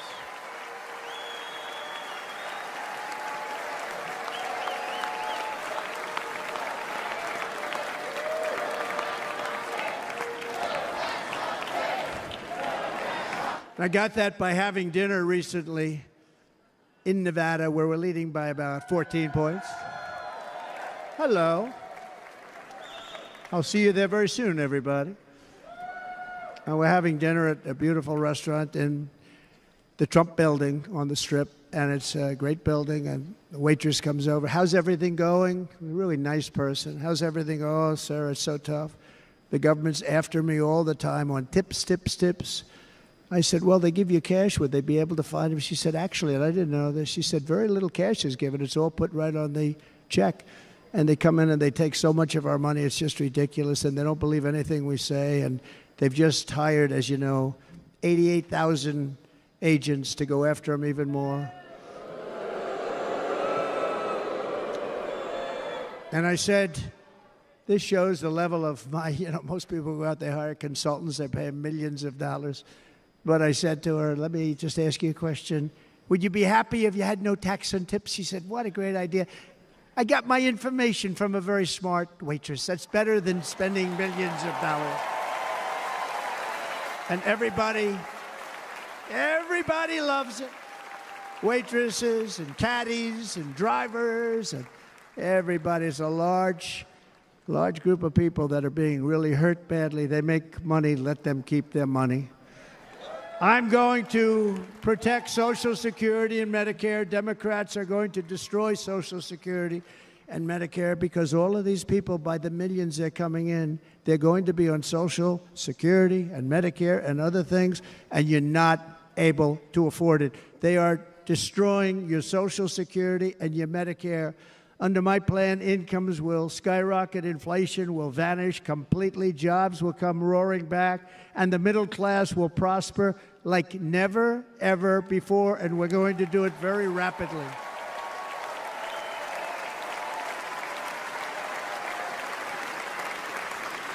But no hope or dream we have for America can succeed unless we stop the illegal immigrant invasion, the worst that's ever been seen anywhere in the world. There's never been an invasion like this anywhere. Third world countries would fight with sticks and stones not to let this happen. The invasion at our southern border, we will stop it, and we will stop it quickly. You heard Tom Homan yesterday. Tom Homan, put him in charge and just sit back and watch. Brandon Judd of Border Patrol, he's incredible. These guys, you know, they really, their job is a lot easier if they don't have to do anything, but they want to. They're patriots. Brandon Judd, Border Patrol, ICE. ICE goes out. You have to see what ICE does with MS-13. You have these are probably the worst gang, and ICE goes in there. And I know a lot of people in these rows here, and they're very tough people, but they don't want to do this job. They'll go into a pack of MS-13 killers. They're the worst, probably the worst gangs in the world. And we have thousands of them. I moved thousands and thousands out in my 4 years. We moved them out, and it was a pleasure. But ICE would go right into a pack of these killers, and you see fists flying, you see everything flying, and then they take them. They put them in a paddy wagon. They take them back, and they get them out of our country. And the other countries weren't accepting them back, and I called up, and I said, tell them that we're not giving them economic aid anymore. And the next day, I got calls from all of these countries that were terminated. Billions of dollars we spend on economic aid to countries that does us, frankly, no good. And the next day, I was called by everybody. I couldn't take all the calls. Sir, what's the problem? I said, you won't take your killers back that you sent in caravans into America. You won't take them back. Well, sir, if you'd like us to, we would give very serious consideration to doing that. And within 24 hours, they were being taken back. For years and years, when I first came in, they said President Obama tried to get him to go back, and they wouldn't accept him. They'd put planes on the runway so you couldn't leave the plane. They'd close the road so you couldn't take the buses. They'd all have to turn back. As soon as I said no more economic aid of any kind to any country that does that, they called back and they said, sir, it would be our great honor to take MS-13. We love them very much.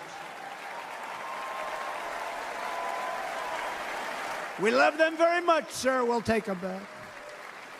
At the heart of the Republican platform is our pledge to end this border nightmare and fully restore the sacred and sovereign borders of the United States of America, and we're going to do that on day one.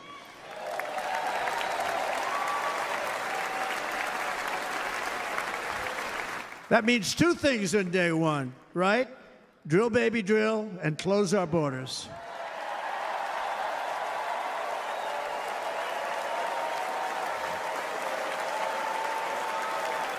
And by the way, and I think everybody as a Republican, as a patriot in this room, and most Democrats, we want people to come into our country, but they have to come into our country legally. Legally. Less than 4 years ago, I handed this administration the strongest border in American history. But you can see on the chart that saved my life, that was the chart that saved my life. I said, look it, I'm so proud of it. I think it's one of the greatest, it was done by the Border Patrol, one of the greatest charts I've ever seen. It showed everything just like that. You know the chart. Oh, there it is. That's pretty good. Wow. Last time I put up that chart, I never really got to look at it.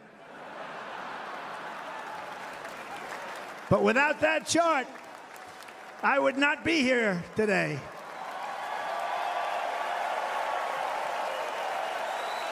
Never got to look at it.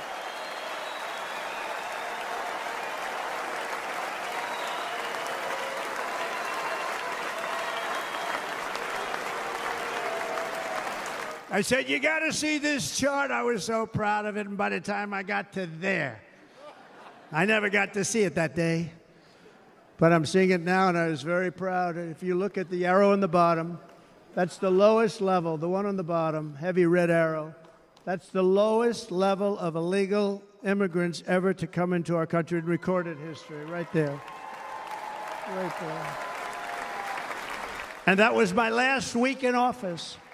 And then you see what happened after I left. Look at the rest. And if you go out a little bit further, it's getting to be a little bit old, but I love it anyway, right? but you can go much higher with those numbers. Look what happened right after that. The invasion began. We had the opposite. We stopped the invasion, but the invasion that we stopped was peanuts by comparison to what happened after I left. Look at what happened after I left. They took over our country. We ended all catch and release. We shut down asylum fraud. We stopped human trafficking and forged historic agreements to keep illegal aliens on foreign soil. We want them to stay on their soil. Under the Trump administration, if you came in illegally, you were apprehended immediately and you were deported. You went right back. The current administration terminated every single one of those great Trump policies that I put in place to seal the border. I wanted a sealed border. Again, come in, but come in legally. You know how unfair it is? So many people, hundreds of thousands of people, have been working for years to come into our country. And now they see these people pour into our country at levels that are unprecedented, so unfair. And we're not going to do it. We're not going to stand for it. They suspended wall construction, ended remain in Mexico. We had a policy, remain in Mexico. You think that was easy to get from the Mexican government? But I said, you must give it to us. If you don't give it to us, there will be repercussions. And they gave it to us, but not easy. Canceled our Safe Third agreements. Demolished Title 42, implemented nationwide catch and release. That's catch and release, where we catch them and release them into our country. We catch them and release them into Mexico. There's a slight difference. And took 93, this is the previous administration, 93 executive actions to throw open our border to the world. The entire world is pouring into our country because of this very foolish administration. The greatest invasion in history is taking place right here in our country. They are coming in from every corner of the earth, not just from South America, but from Africa, Asia, the Middle East. They're coming from everywhere. They're coming at levels that we've never seen before. It is an invasion indeed, and this administration does absolutely nothing to stop them. They're coming from prisons. They're coming from jails. They're coming from mental institutions and insane asylums. You know, the press is always on me because I say this. Has anyone seen Silence of the Lambs? The late, great Hannibal Lecter. He'd love to have you for dinner. That's insane asylums. They're emptying out their insane asylums. And terrorists are coming in at numbers that we've never seen before. Bad things are going to happen. Meanwhile, our crime rate is going up, while crime statistics all over the world are going down, because they're taking their criminals and they're putting them into our country. A certain country, and I happen to like the president of that country very much, but he's been getting great publicity because he's a wonderful shepherd of the country. He says how well the country's doing because their crime rate is down. And he said he's training all of these rough people. They're rough, rough, rough. He's training them. And I've been reading about this for 2 years. I think, oh, that's wonderful. Let's take a look at it. But then I realized he's not training them. He's sending all of his criminals, his drug dealers, his people that are in jails, he's sending them all to the United States. And he's different in that he doesn't say that. He's trying to convince everybody what a wonderful job he does in running the country. Well, he doesn't do a wonderful job. And by the way, if I ran one of the countries, many countries, many countries from all over, I would be worse than any of them. I would have had the place totally emptied out already.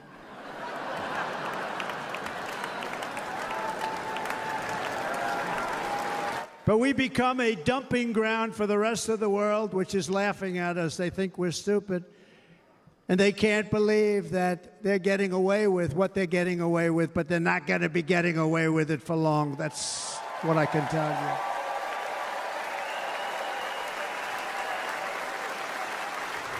you. In Venezuela, Caracas, high crime. Caracas, Venezuela. Really a dangerous place, but not anymore. Because in Venezuela, crime is down 72%. In fact, if they would ever win this election, I hate to even say that, we will have our next Republican convention in Venezuela because it will be safe. Our cities will be so unsafe, we won't be able We will not be able to have it there. In El Salvador, murders are down by 70%. Why are they down? Now, he would have you convinced that because he's trained murderers to be wonderful people. No. They're down because they're sending their murderers to the United States of America. This is going to be very bad. And bad things are going to happen, and you're seeing it happen all the time. That's why, to keep our families safe, the Republican platform promises to launch the largest deportation operation in the history of our country. Even larger than that of President Dwight D. Eisenhower from many years ago. You know, he was a moderate, but he believed very strongly in borders. He had the largest deportation operation we've ever had. Just recently, I spoke to the grieving mother of Jocelyn Nungary, a wonderful woman, a precious 12-year-old girl from Houston who last month was tied up, assaulted, and strangled to death after walking to the convenience store just a block away from her house. Her body was dumped near the side of the road in a shallow creek, found by some onlookers who couldn't believe what they had witnessed. Charged with Jocelyn's heinous murder are 2 illegal aliens from Venezuela who came across our border, were in custody, and were then released into the country by this horrible, horrible administration that we have right now. I also met recently with the heartbroken mother and sister of Rachel Morin. Rachel was a 37-year-old mom of 5 beautiful children who was brutally raped and murdered while out on a run. She wanted to keep herself in good shape. It was very important to her. She was murdered.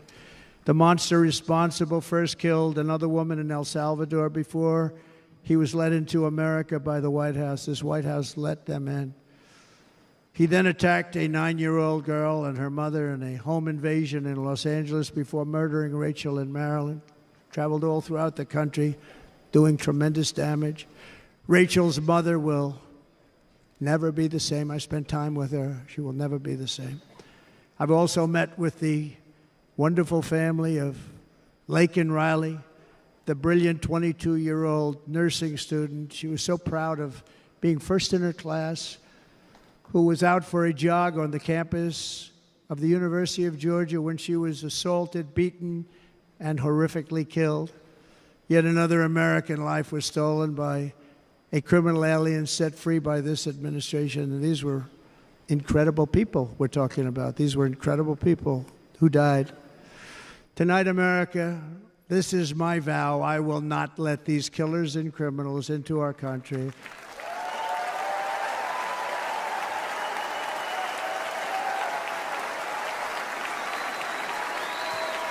I will keep our sons and daughters safe. As we bring security to our streets, we will help bring stability to the world. I was the first president in modern times to start no new wars. You know, we were the toughest, we were the most respected.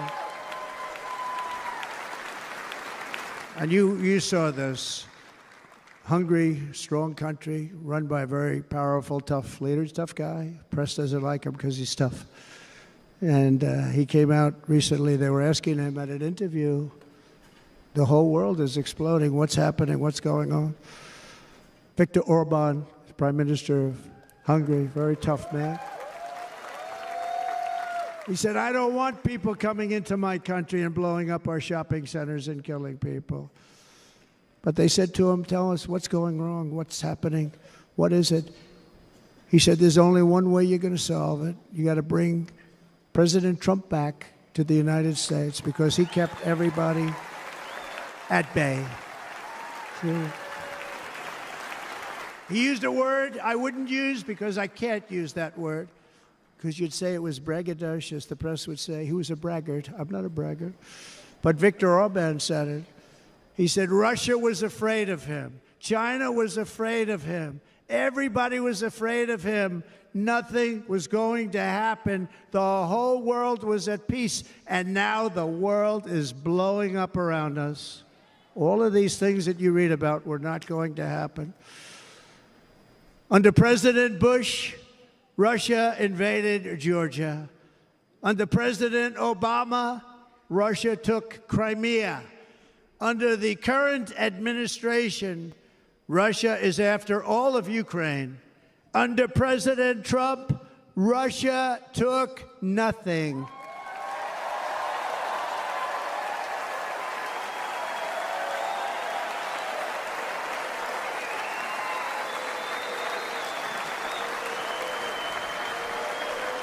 We defeated 100% of ISIS in Syria and Iraq, something that was said to take 5 years, sir. It'll take 5 years, sir. We did it in a matter of a couple of months. We have a great military. Our military is not woke. It's just some of the fools on top that are woke.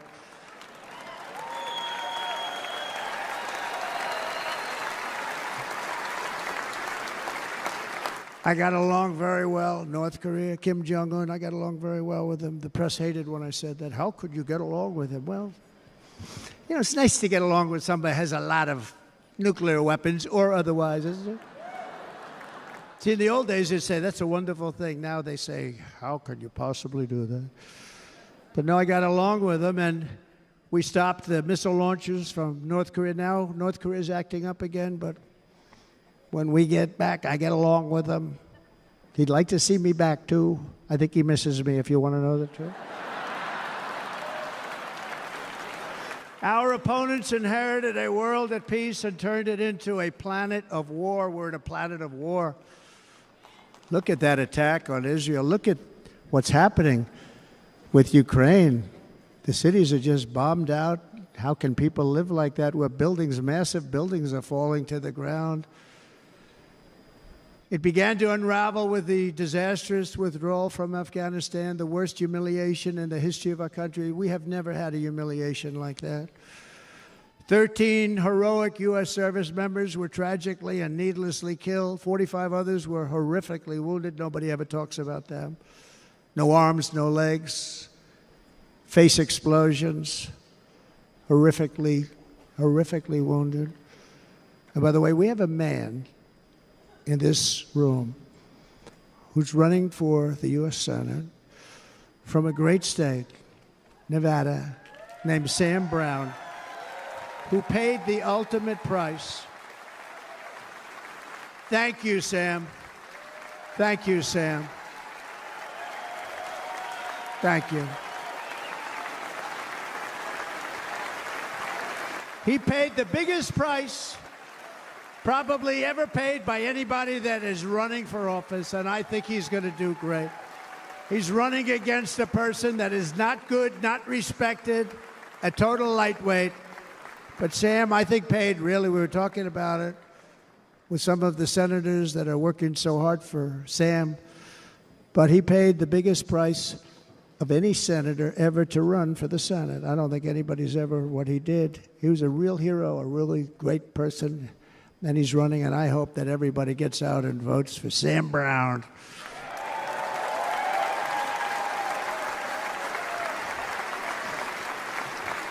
And we also left behind $85 billion worth of military equipment, along with many American citizens were left behind. Many, many American citizens, emboldened by that disaster. Russia invaded Ukraine. They saw this group of people that were incompetent. We took the soldiers out first. No, we're going to take the soldiers out second. If they would have followed my plan, we had a great plan. But the plan only kicked in if they did everything perfectly, and they weren't doing things perfectly, so we said it doesn't kick in. You know, 18 months in Afghanistan, we didn't have one, so they were killing them left and right, snipers. And I spoke to the head of the Taliban. You've heard this story. Abdul, still there, still the head of the Taliban. The press got on me, why would you speak to him? I said, because that's where the killing is. I don't have to speak to somebody that has nothing to do with it. And I told him, don't ever do that. Don't ever do that again. Don't ever, ever do that again. You've got to stop. Because during the Obama administration, many great people and soldiers, but a lot of soldiers were being killed from long distance. I said, if you keep doing that, you're going to be hit harder than anybody's ever been hit by a country before.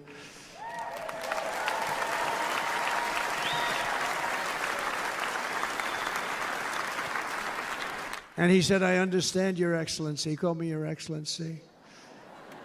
I wonder if he calls the other guy Your Excellency. I doubt it.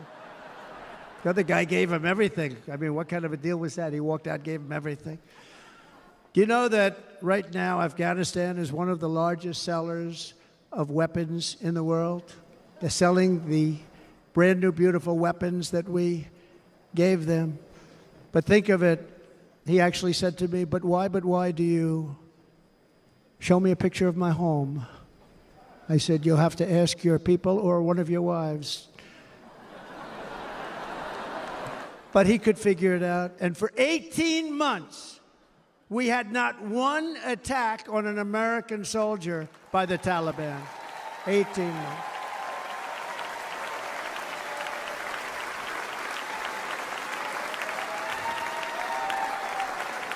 And then we had that horrible day where soldiers were killed. I was not there because of a ridiculous election. But we had that horrible attack.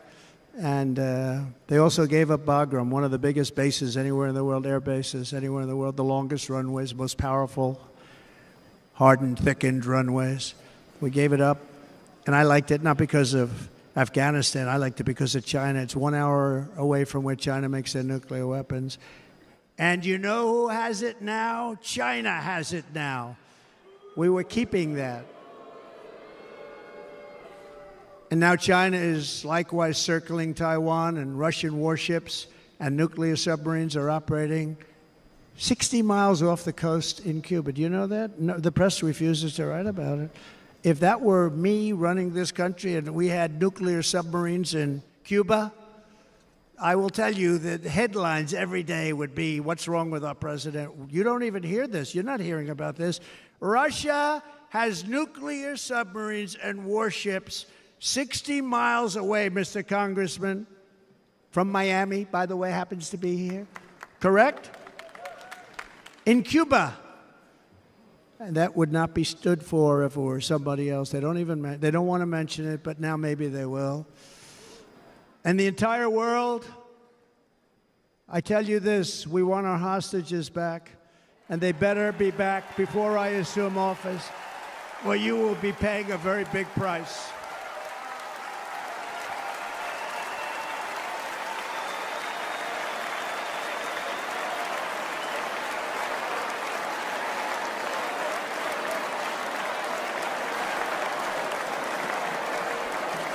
With our victory in November, the years of war, weakness, and chaos will be over. I don't have wars. I had no wars other than ISIS, which I defeated, but that was a war that was started. We had no wars. I could stop wars with a telephone call. I could stop wars with just a telephone call. If properly stated, it would never start. We will replenish our military and build an Iron Dome missile defense system to ensure that no enemy can strike our homeland. And this great Iron Dome will be built entirely in the USA. We're going to build it in the USA. And Wisconsin, just like I gave you that massive ship contract, and you're doing a very nice job, Governor, right? Thank you, Governor. And they're doing a great job. In fact, I had a little design change, and we gave them a tremendous for essentially what we used to call destroyers. These are now the most beautiful. They look like yachts. I said, we have to take the bow, and we have to make it a little nicer and a little point at the top instead of a flat nose. And the people at the shipyard said, this guy sort of knows what he's doing. We have most beautiful ships, right, Governor? And everybody's sitting over there. And it was a big contract that everybody wanted. I gave it to Wisconsin, but we're going to have a lot of that built right here in the state of Wisconsin and all other states. Israel has an Iron Dome. They have a missile defense system. 342 missiles were shot into Israel, and only one got through a little bit. It was badly wounded. It fell to the ground, but most of them are. And Ronald Reagan wanted this many years ago, but we really didn't have the technology many years ago. Remember, they called it Starship, spaceship, anything to mock him. But he was a very good president, very, very good. But now we have unbelievable technology. And why should other countries have this and we don't? No, we're going to build an iron dome over our country, and we're going to be sure that nothing can come and harm our people. And again, from an economic development standpoint, we're going to make it all right here. No more sending it out to other countries in order to help. It's America first. America first. We will unleash the power of American innovation. And as we do, we will soon be on the verge of finding the cures to cancer, Alzheimer's disease, and many other diseases. We're going to get to the bottom of it. You remember this gentleman that I don't want to mention other than one time I had to, because when you say the 10 worst, I had to do it. I didn't want anybody to be confused. But this man said, we're going to find a cure to cancer. Nothing happened. We're going to get to the cure for cancer and Alzheimer's and so many other things. We're so close to doing something great.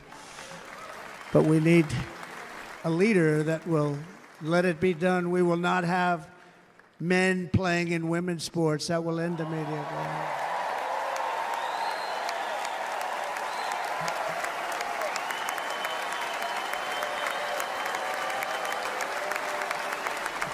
And we will restore and renovate our nation's once great cities, making them safe, clean, and beautiful again.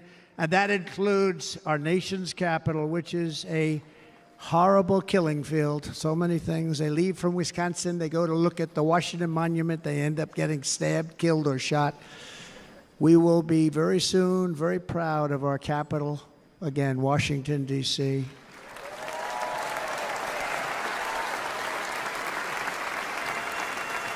America is on the cusp of a new golden age, but we will have the courage to seize it. We're going to take it. We're going to make it a current. We're going to bring this into a golden age like never seen before. Remember this, China wants to do it. Japan wants to do it. All of these countries want to do it. We have to produce massive amounts of energy if we're going to produce the new. If you look at some of the things that have been done, and some of the things that we're going to do.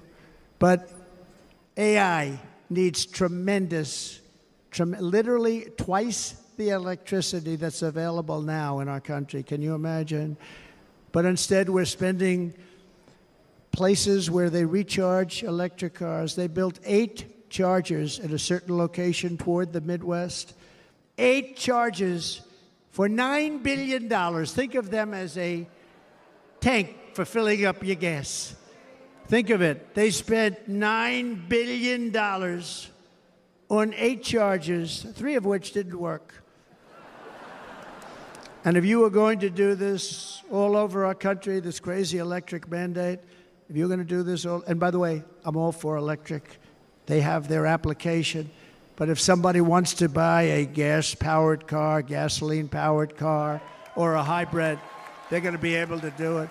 And we're going to make that change on day 1.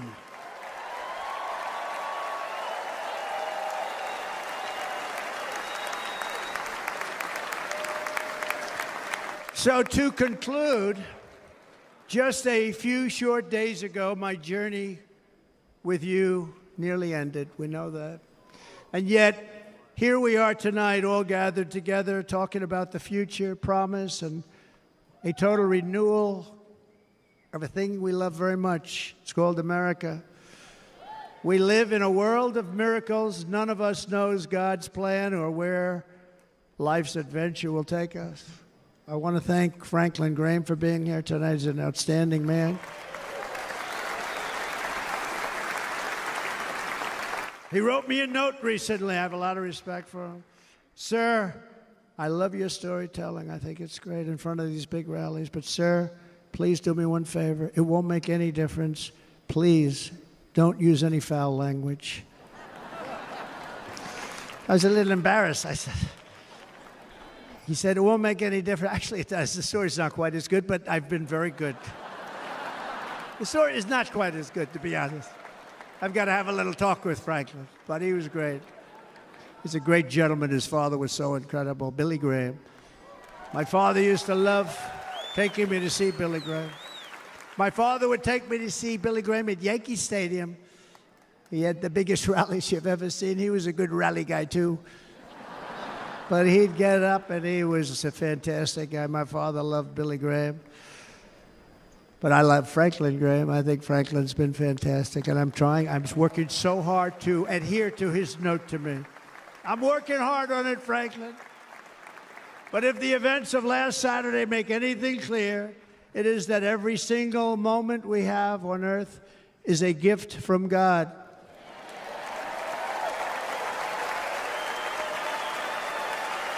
We have to make the most of every day for the people and for the country that we love.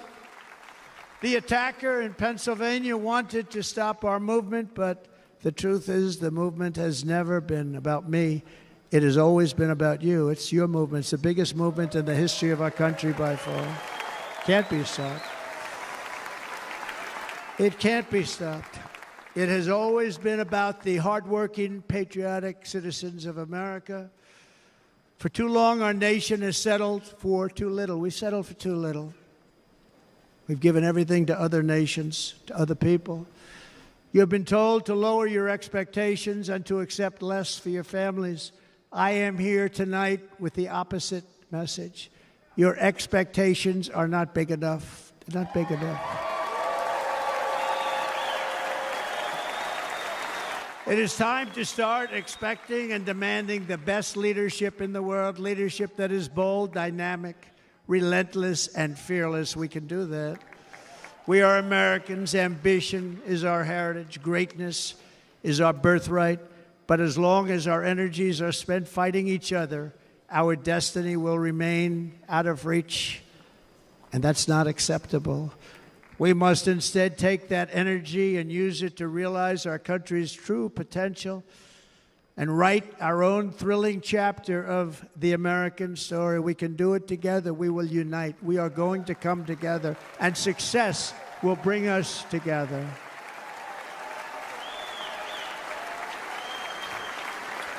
It is a story of love, sacrifice, and so many other things. And remember the word, devotion. It's unmatched devotion. Our American ancestors crossed the Delaware, survived the icy winter at Valley Forge, and defeated a mighty empire to establish our cherished republic. They fought so hard, they lost so many. They pushed thousands and thousands of miles across a dangerous frontier, taming the wilderness to build a life and a magnificent home for their family. They packed their families into covered wagons, trekked across hazardous trails, scaled towering mountains, and braved rivers and rapids to stake their claim on the wide-open, new, and very beautiful frontier. When our way of life was threatened, American patriots marched onto the battlefield, raced into enemy strongholds, and stared down death and stared down those enemies to keep alive the flame of freedom. At Yorktown, Gettysburg, and Midway, they joined the roll call of immortal heroes. So many just so many heroes, so many great, great people. And we have to cherish those people. We can't forget those people. We have to cherish those people.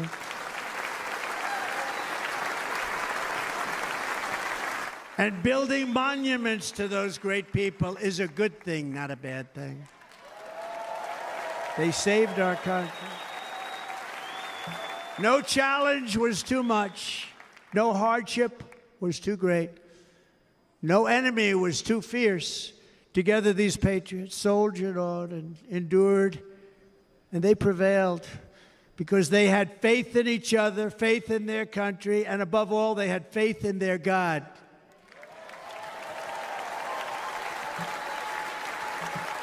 Just like our ancestors, we must now come together, rise above past differences. Any disagreements have to be put aside and go forward united as one people, one nation, pledging allegiance to one great, beautiful, I think it's so beautiful, American flag. Tonight I ask for your partnership, for your support, and I am humbly asking for your vote. I want your vote. It's going to make our country great again. Every day I will strive to honor the trust you have placed in me, and I will never, ever let you down. I promise that. I will never let you down. To all of the forgotten men and women who have been neglected, abandoned, and left behind, you will be forgotten no longer. We will press forward, and together we will win, win, win.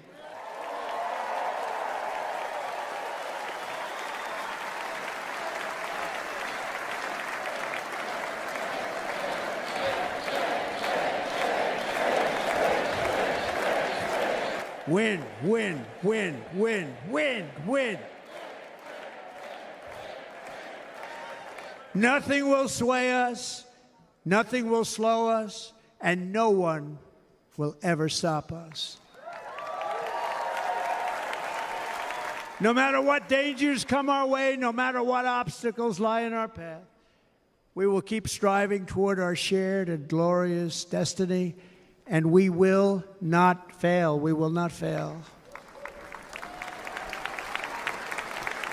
Together, we will save this country, we will restore the republic, and we will usher in the rich and wonderful tomorrows that our people so truly deserve. America's future will be bigger, better, bolder, brighter, happier, stronger, freer, greater, and more united than ever before.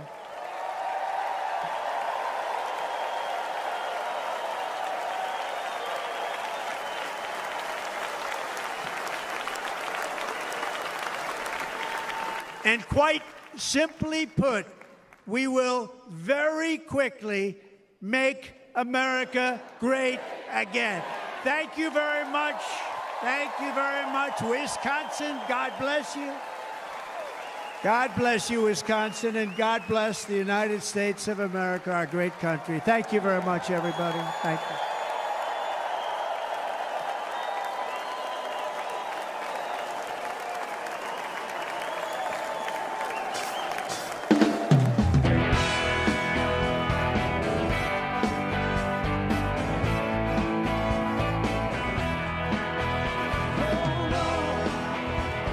Testing 1, 2, 3.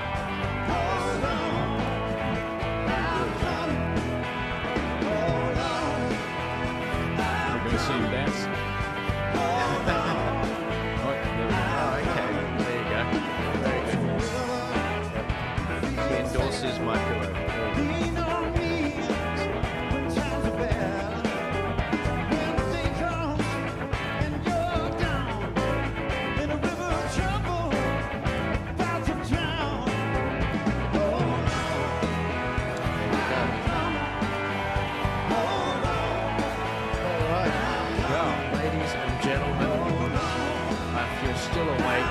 You can't complain because in America it's late at night. Midnight there. Yeah, you know, that was really interesting. That was really interesting. Hearing his speech and hearing all of that. We're just going to leave that on the screen now. But I mean, did you guys have any thoughts about his speech? Generally speaking, we'll keep that up just so we can see. I think initially he did a very good job of making it emotional. Like. Yeah. He reached out and touched the hearts, obviously, of Americans and a lot of people with the recent incidents and things that were going on. And I think that was a good move, you know, because it really did make you kind of connect and start to watch. And, you know, particularly when he started talking about family, I mean, I think all of us here value family a lot. And, yeah, it really reached me. Yeah. Well, look, we have just witnessed history because Donald Trump is now the first person since Franklin Delano Roosevelt to have won the nomination of his party for 3 elections in a row. So that's a big deal. I think I was also surprised. I mean, you know, if most people had been shot at 4 days earlier and had part of their ear removed, they'd still be in shell shock. Trump seems to be remarkably normal, okay? And he seems to have just sort of brushed it off, which is very, very good. It is the most united the Republican Party has been in a very long time. At this moment in 2016, Ted Cruz, the great Ted Cruz, very good senator, might be the president one day. He got up and finished his speech. He so thought Trump wasn't going to win. He got up and he said, I hope people vote their conscience. In other words, I don't care if you vote for Trump or Hillary, but now the party is extremely united. I thought it was very good of Trump to acknowledge the families of the person who died and the other 2 people who are injured, and it's good to hear that they are not critically injured anymore. I like to drill and borders, but before I hand over to Stephen, I would have to say, Mr. Trump, that speech was way too long. And Mr. Trump, this is prime time in America.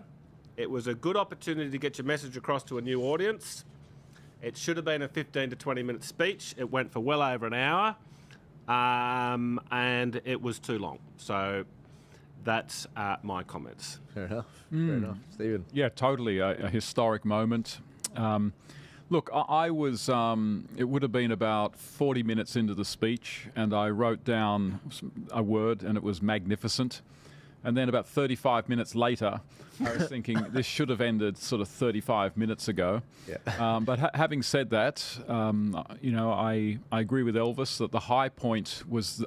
it's funny, when he was talking about Corey the surname, I'm just trying to pronounce it, Comparatoni, the man who sadly lost his life at the rally.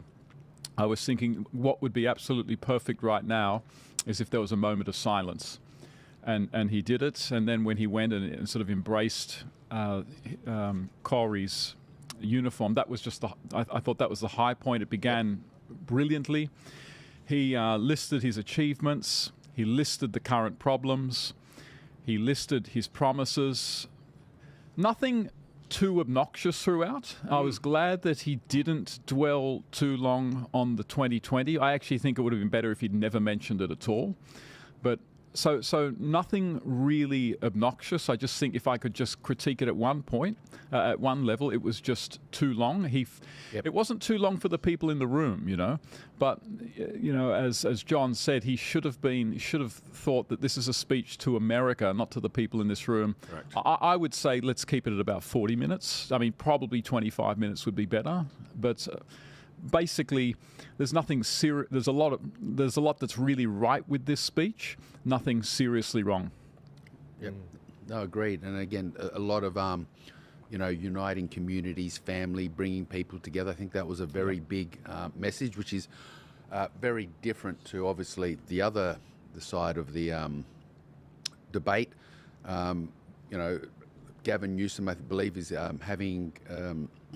Litigation brought against him because of his new laws where schools are not required to contact parents about children's change of gender or things like that, and so that will be interesting to see how that comes along, because that could also affect his possible nomination. If he's got a lawsuit coming towards him, or if it happens and he loses it, that you don't want him running into an election there. And again, it just shows they're trying to.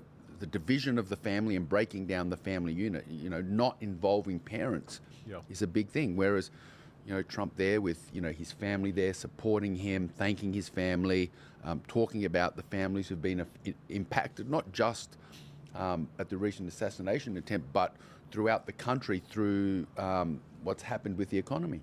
No, absolutely. Yeah, he didn't play the culture wars too much.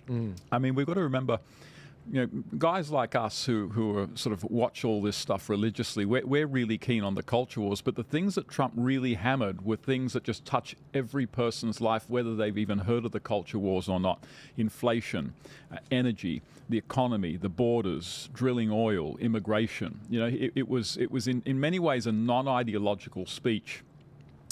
If Trump can continue in this fashion, if he continue to restrain himself, he could win this election. Absolutely. On this path. No, absolutely. Yeah, the only thing that got me kind of questioning the result was obviously you've probably heard the Democrats don't want to make it illegal for non-citizens to vote. And so he's obviously made a very big statement. He's going to be deporting illegal immigrants. Could that kind of inspire them to get out there and illegally vote? Because, hey, they're going to be gone soon if he wins. So that was the only thing that kind of crossed my mind during the speech. Fair comment. Absolutely, guys. I'm very conscious of my fellow panelists. I'm sure if you guys are as tired as I am, and I'm the young one on the panel here, you're ready to just call it a night. It's almost been 4 hours, guys. We've been live streaming this. I hope you enjoyed it. I know that many of you guys have been enjoying the previous ones. We are still averaging about 500,000 to 600,000 views an episode across the platforms, despite the censorship and the fact checks and all of that.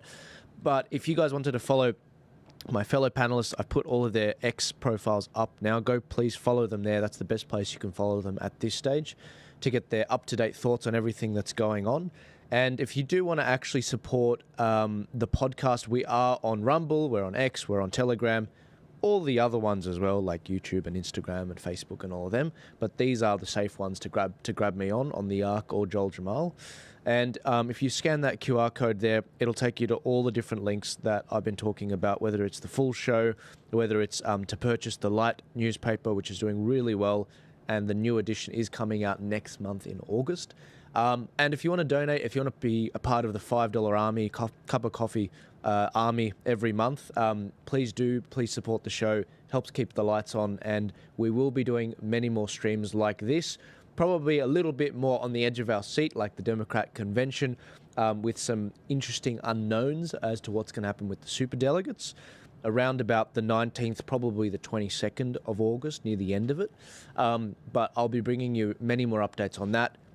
In the next couple of weeks, I'll probably be giving you a bit more Aussie news, what's been going on with the fresh produce, the bees, what's been going on with regards to the Anthony Albanese blaming misinformation for the shooting of Trump, Kevin Rudd actually coming to terms with the fact that Trump is probably going to win this thing, and some of the geopolitical implications for that, but also what's happening in economics in Australia.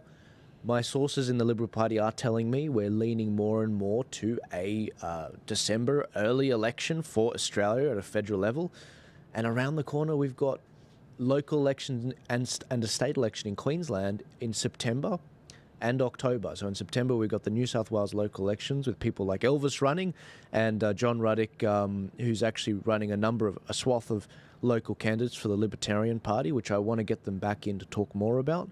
But there's a lot happening, guys. I'm looking forward to getting back into the Aussie stuff next week. But this week was crazy, the shooting and everything. But please do support the show, share it out, get it out there. It is reaching many people every week. And my fellow panelists, did you guys have any last thoughts before I close off? Anything that we didn't get a chance to say? Or No, pretty much. I mean, I wanted to say again, like, comment, share. The only way that we can educate people is get the message out there. We're doing our best to help educate people. I'll be grabbing some copies of the Light magazine and passing it on to people that I know. So, little things like that, every little bit helps. So, go out there, spread the message. Let's get our country back on track. I think it's our turn next, and it's always good to be the king. Awesome. Well, the last thing I'd like to say, Joel, is, look, I would like to encourage the viewers to pinch themselves, because they are living in the age of Donald Trump. Donald Trump's not going to be a contestant in 4 years' time, and then we're probably just going to get back to regular programming with US presidential elections. Trump's going to be remembered for centuries to come, and it's a great honour. Even if you don't like him, it's a great honour to live in the time of such a huge figure. Well, since everyone is saying something, I guess I will, and I'll just say we are indeed living in a very historic moment, and you can be passive and just watch it happen, or you can be active, play a role, and actually help history come to get to where it's going.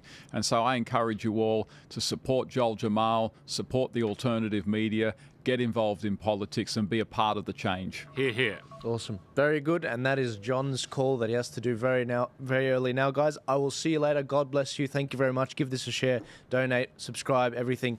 Goodbye. Enjoy your weekend. Have a great one. Well, that was great.